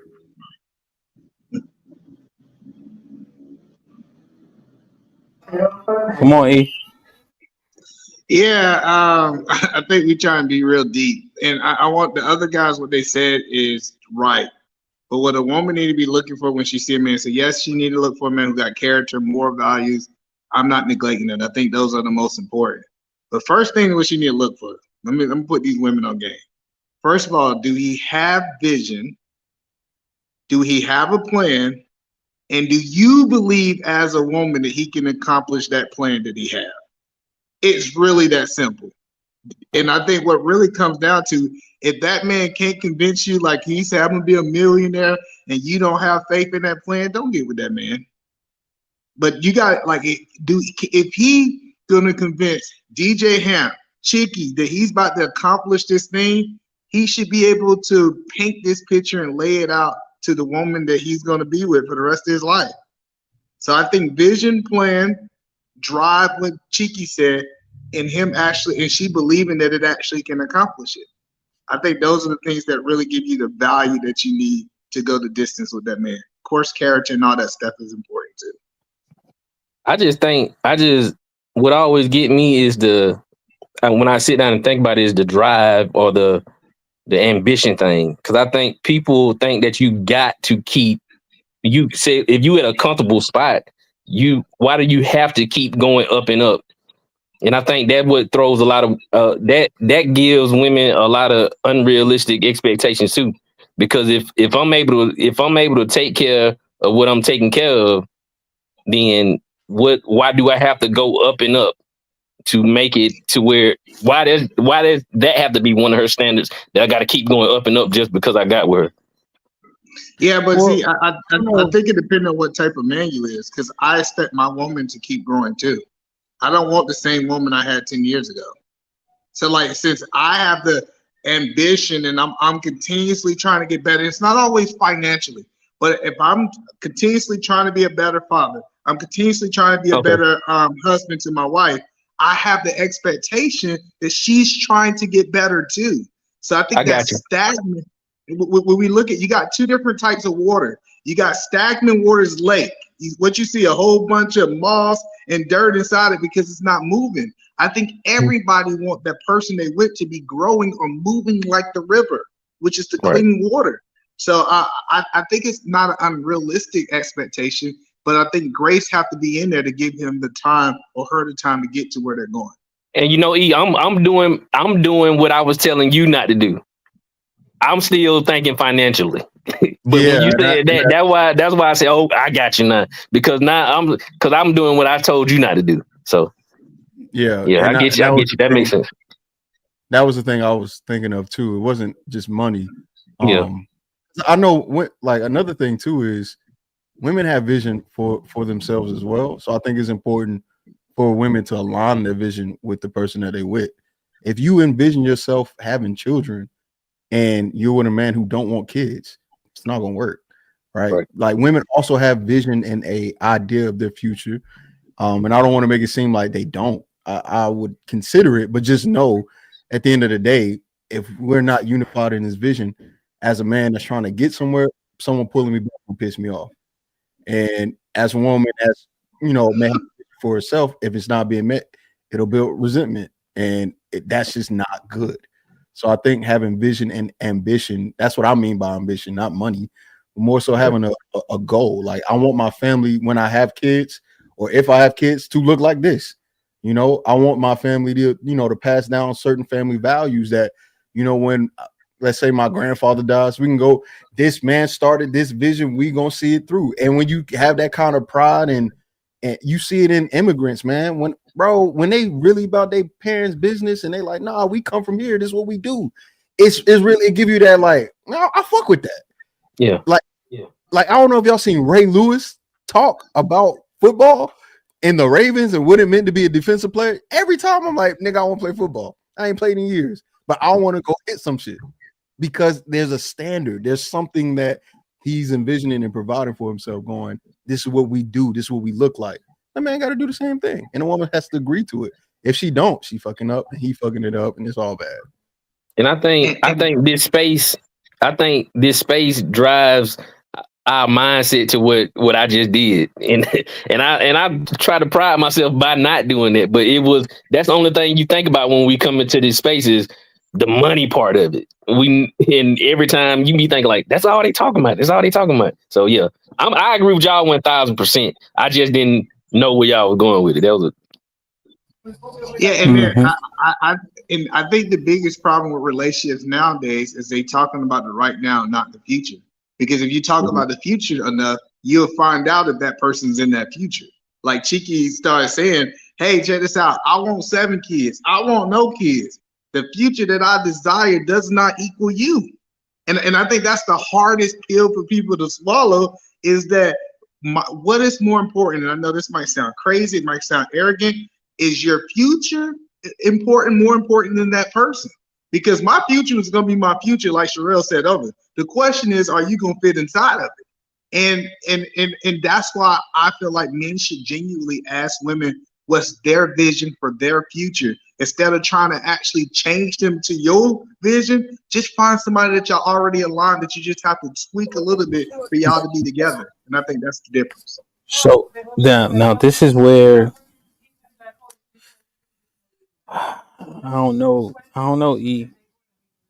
I don't think this is a platitude. I got to push back on. Pause. I don't think it's that simple because of society. Like we keep saying, 2025, right? What people's prescriptions are. There's a whole lot of recalibration and readjustment that actually needs to happen. You know, there's things that men should negotiate. There's non-negotiables. I agree there, but there's things that you're gonna have to reshape because there's so many people who don't know the truth about a lot of stuff. They've been guided wrong for a long time. Most of us don't have fathers, right? Or we come from single parent led households, which either way it'll leave us at a deficit, right? And so there's going to be a lot that you're going to have to help people see in these relationships. I just don't know if it's going to be that cut and dry. Yeah, and then let me speak anecdotal. Forget that. Nah, I ain't about to reshape you.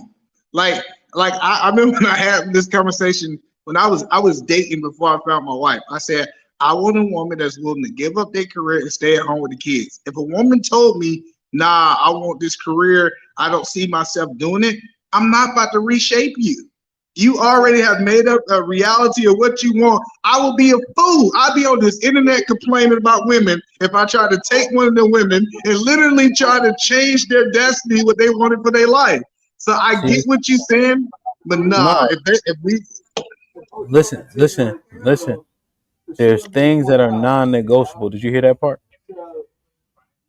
All right. So it's very important not to ignore that part, right? Because that, like you're saying, if she want to be a career woman and you need her to raise up them kids in a particular way, that's non-negotiable, right? But let's say, well, something I had to do, right?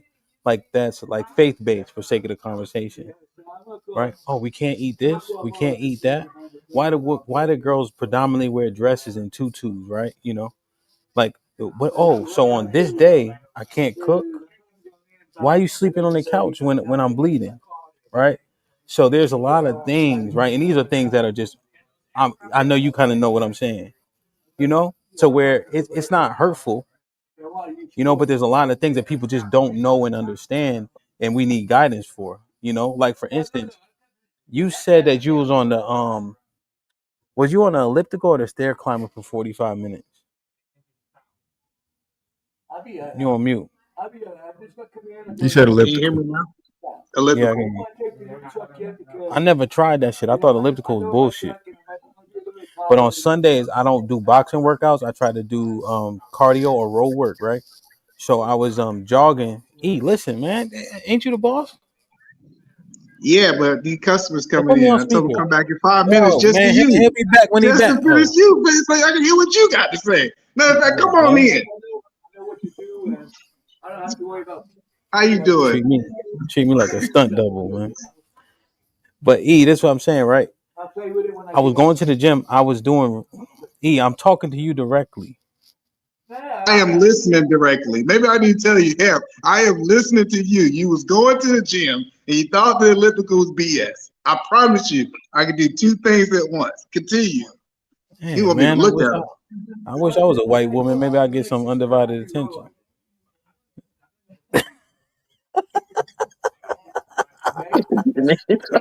We won't speak if you want to. So, but anyway, this is on Sunday, right? So I do road work, so I don't do any like You won't boxing. speak it too, by the way. Just to let you know. So, but I went to because I jogged to the gym, right? Y'all know what road work is, right? Yeah. So I'm jogging to the gym, and I got there. I usually get on the stair climber, but I looked at This is word of my seeds. I looked at I'm like, damn, he done lost a lot of weight. And I remember I usually do the stair climber, but he's like, damn, he was on the elliptical for 45 minutes. So I did the elliptical instead. You see? Because it's something I didn't even think. I'm like, who the fuck uses that? But then I looked at I'm like, this nigga done lost 60 pounds. Because I know I'd be bullshitting on the stair climber. I'll have it at 8, then I'll bring it back to 2 because I get tired. But elliptical, you kind of just be consistent for 50 minutes straight. And I realized my calorie count was better on that. But I never would have, it'd be just those adjustments that you need to help people see and make. I think that's just a part of the process. So yeah, the non-negotiables, I understand. Yeah, That was no. a So long I'm not. story I'm short. not saying. I'm not saying that you shouldn't negotiate. I mean, you shouldn't have things that you're willing to adjust.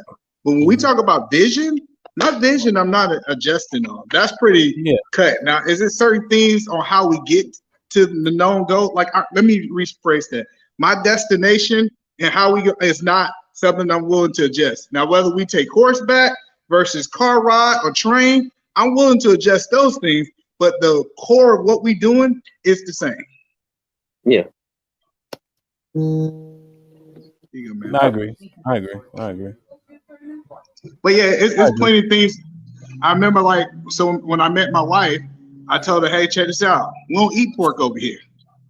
She ate pork. So she had to adjust. That wasn't like a deal breaker, like he's saying, but that's just what we did. We didn't eat pork. Versus like another thing is like changing her spiritual belief. Like she changed her spiritual belief to align with me, right? Because that was a non-negotiable for me, but it was negotiable for her to change it, right? So that's what I'm saying. I'm not saying There like you go. everything should be a deal breaker to walk away from. What I'm saying is that as a man, you shouldn't be out here trying to negotiate with terrorists to get them to change to be an American citizen. That's all I'm saying. 100%. But you even took on some battles, E, that are hard, tough ones. Spirituality is a very tough battle to take on.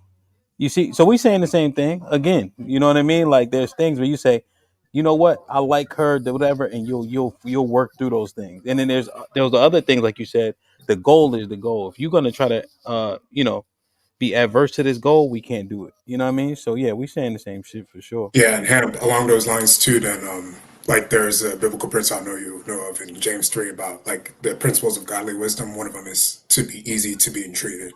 I think that can be a good baseline Hell yeah. characteristic. Yeah, 100%. James chapter 3.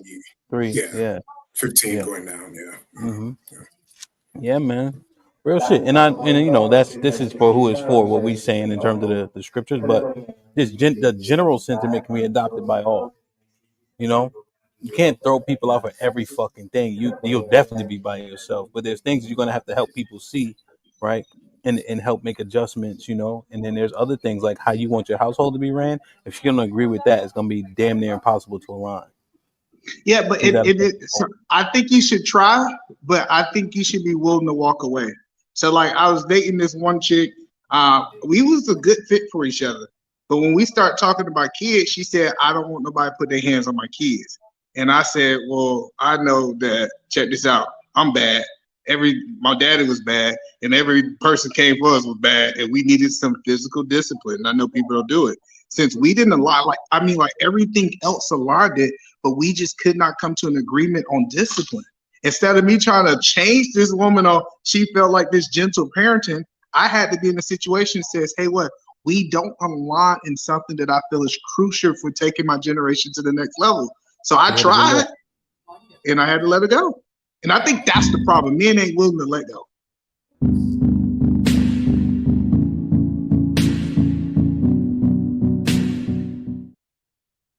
Like, share, subscribe, tell a friend, hit that like button right now if you can. It helps the channel the most. Cheeky, read these for me, please. Yes, sir. Jay Miller with the $5 ball says Sherelle is right. Most men and women want people who are bad for them. Then we complain after they disappoint us. Joel for the $5 ball says, come on, Saad. What woman were really checking for only the debate team or the math nerds? Joel for the $10 ball says, also, this is high school we are talking about. Literally, we were incomplete humans, unevolved Pokemon, if you will. How much character depth do y'all really think we had back then? Joe for the $5 ball says, either man, are shorter men actually getting the women, or are they being settled for? Something for y'all to think about. Mike for the $2 ball says, define he got it. That might have been for Saad a little while ago. Yeah. When she was talking about the dude she was with. Yeah. You got something? Oh, you got something? No, I'll wait. Okay. I can wait. I thought that was the last one. CJ for the $5 ball says, Y'all too old to not know the difference between per capita and overall total. Life of Cachet. Am I saying that? Or Cash? All right. Life of Cash with a 10 ball says 3 sixes in is a general and sufficient placeholder for attention. We read this one. Yeah, I think we read the rest of them. All right, man, I got to get on this plane. Let's do some final thoughts when we get out of here. But I think y'all did a good job today just trying to understand it. I think we got several more points to mine out in terms of baselining, but we can't try to take away a standard and not give any type of, what we want to replace it with, But I just know that this particular standard hasn't been serving us well, generally speaking. Any final thoughts? Yeah, like just to answer Joe's super chat, he said, "What women were checking for you on the debate team?" Well, I play football too, right? I think that one of the things that people understand is I did play football, but the biggest thing I want people to understand is my 10th grade year, I dated the valedictorian, the smartest girl in the school. Like, just I want people to understand that you don't have to settle, man, for these hoes. These low-hanging fruits, bro. You can get these women that are a higher standard of women. You ain't got, you don't, UT, you didn't have to get the woman that all the football dudes went through. That was used goods. That's all I want to say to that. Come on now, dog. Come on, man. Nigga play football. Go ahead, Cheek. Come on, man. Yeah, the more you online, the more you realize these niggas are super niggas, bro. Played football on the debate team, lifted 415, ran a 4 flat. You know what I'm saying? I'm just teasing, but at the end of the day, I think that women just need guidance a lot like the men do. The more and more you talk to women, the more you realize they're not that much different from the men you know. I think it's a lot easier to be resentful and look at them sideways, like why would you do something dumb like that? But if you've been around niggas that have made mistakes in their lives and done some shit that they probably shouldn't have did, and you know them, and you could talk to them over the phone, not from a cell phone, from a different kind of phone. They not bad people. They ain't no guidance and they was fucked up. And the same thing apply to women. They do a lot of dumb shit because they dumb just like we dumb. The only thing I would say is just respect yourself though. Don't go for anything. You fucked up, but if you fuck up too much, you out of my I can't fuck with you. Indeed. UT, what you got for us, good brother?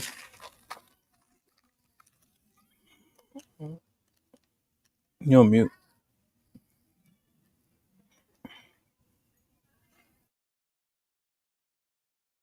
You on mute, UT. I'm gonna just I don't went all deep too with the pause, but I don't. But yeah, start with the character, man. You got to stop all this like say the cool guy type stuff, or the dude that's just a fighter or like to have attention. With the women, you got to start with the baseline. Is the man gonna treat you right? If you and you can tell, It just if you looking for that. So, Word. Les, what up, kid? What you think? What Final up? thought? Yeah, as final thoughts, thankful for the opportunity to have stepped out my comfort zone and joined the panel for this first time. So that's something to also take away for everyone else. As you're moving up in life, feel comfortable to step out in your comfort zone and do things you think would nerve wreck you. It wasn't that bad, so that's good. And I just came up with this instead of 666. Women need triple S, which is sanity, spirituality, and statistics. And I feel that's pretty self-explanatory. You can go ahead and seal that head. I got. He didn't even get it verified if it was fire. Now he just go ahead, you can have that shit. All right, I got you. I'm gonna use it, man. Sanity, spirituality, and statistics, man. Hey Les, man, make sure you join the Discord, man. They be in there conversing a lot. I think that'll help you get acclimated to, like you said, just a different type of societal structures. And they talk about all types of shit. Like we got one room where you can only come in there if you do 25 push-ups. So the entry fee for the room is 25 push-ups. We got another room we have to have the camera on. There's Thursdays where it's toxic Thursdays, so those days go how they go. But yeah, man. Somebody dropped the Discord link. I don't even have it ready. I'll put it in the back. You see the private chat, Les? I don't know. You know how to get to it?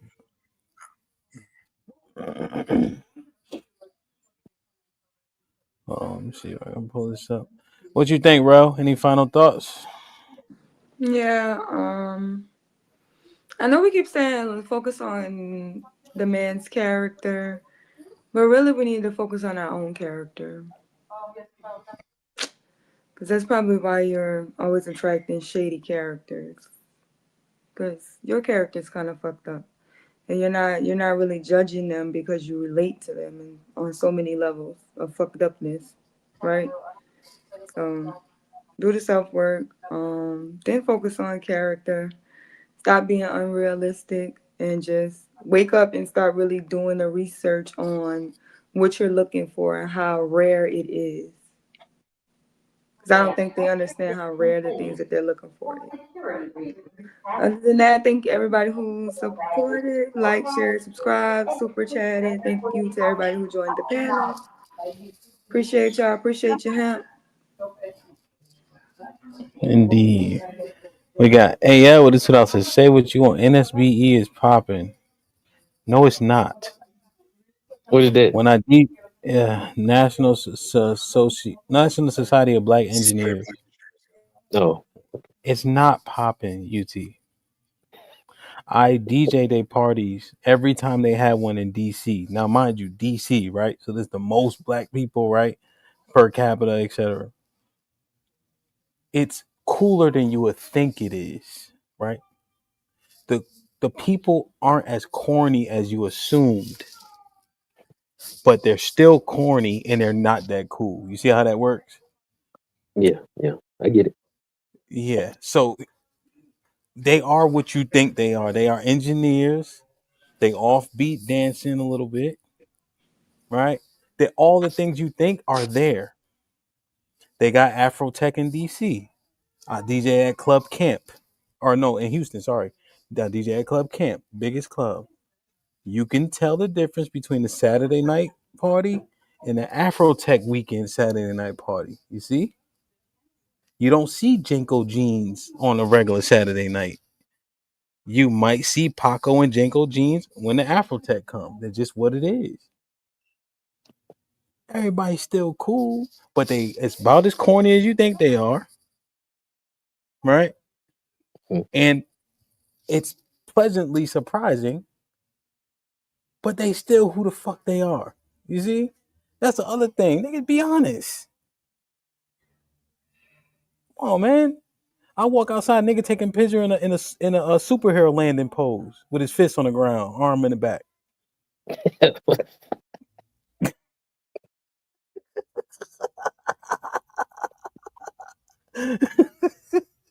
Like, come on, man. Look. Now you got to go to the national one. Oh yeah. DC ain't enough. That's how you know I'm right, right? You know I'm right. So, hey man, dope ass show, man. I appreciate y'all. Y'all jumping in Discord. Let's continue the conversation. I land tonight. We gotta go to the funeral tomorrow. We might do the POV, but we might just be kicking it tonight, settling in for what, you know what I mean? Shit like that. But yeah, man. I love y'all. I appreciate y'all. Yo, DJ Vet, you know what I'm talking about. Like you know how the superheroes land. I don't watch enough cartoons. Miss Fantastic did it one time. That's how I remember this shit. That nigga jumped off the top step and I'm not letting you do that. I'm not letting you besmirch him. I can't even do it. Can't even do it. That's my nigga, bro. Can't even do it. He ain't do that come shit. on. I'm sorry. Somebody would have said that about you. I would have fought him. See, it's levels to this. I know you ain't do it. He ain't do it either. Come on. I know, Hemp but had he a did. Hey, Chief, it be weird though. Hemp, he say people corny and all that or basketball stuff. He just say that, but he always I love y'all. I appreciate y'all. Be safe and do the right thing. Like and subscribe. Tell a friend to tell a friend. Yeah.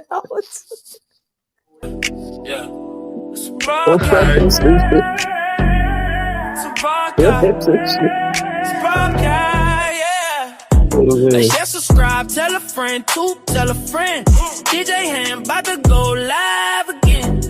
So hit the likes, my friend, on your way in.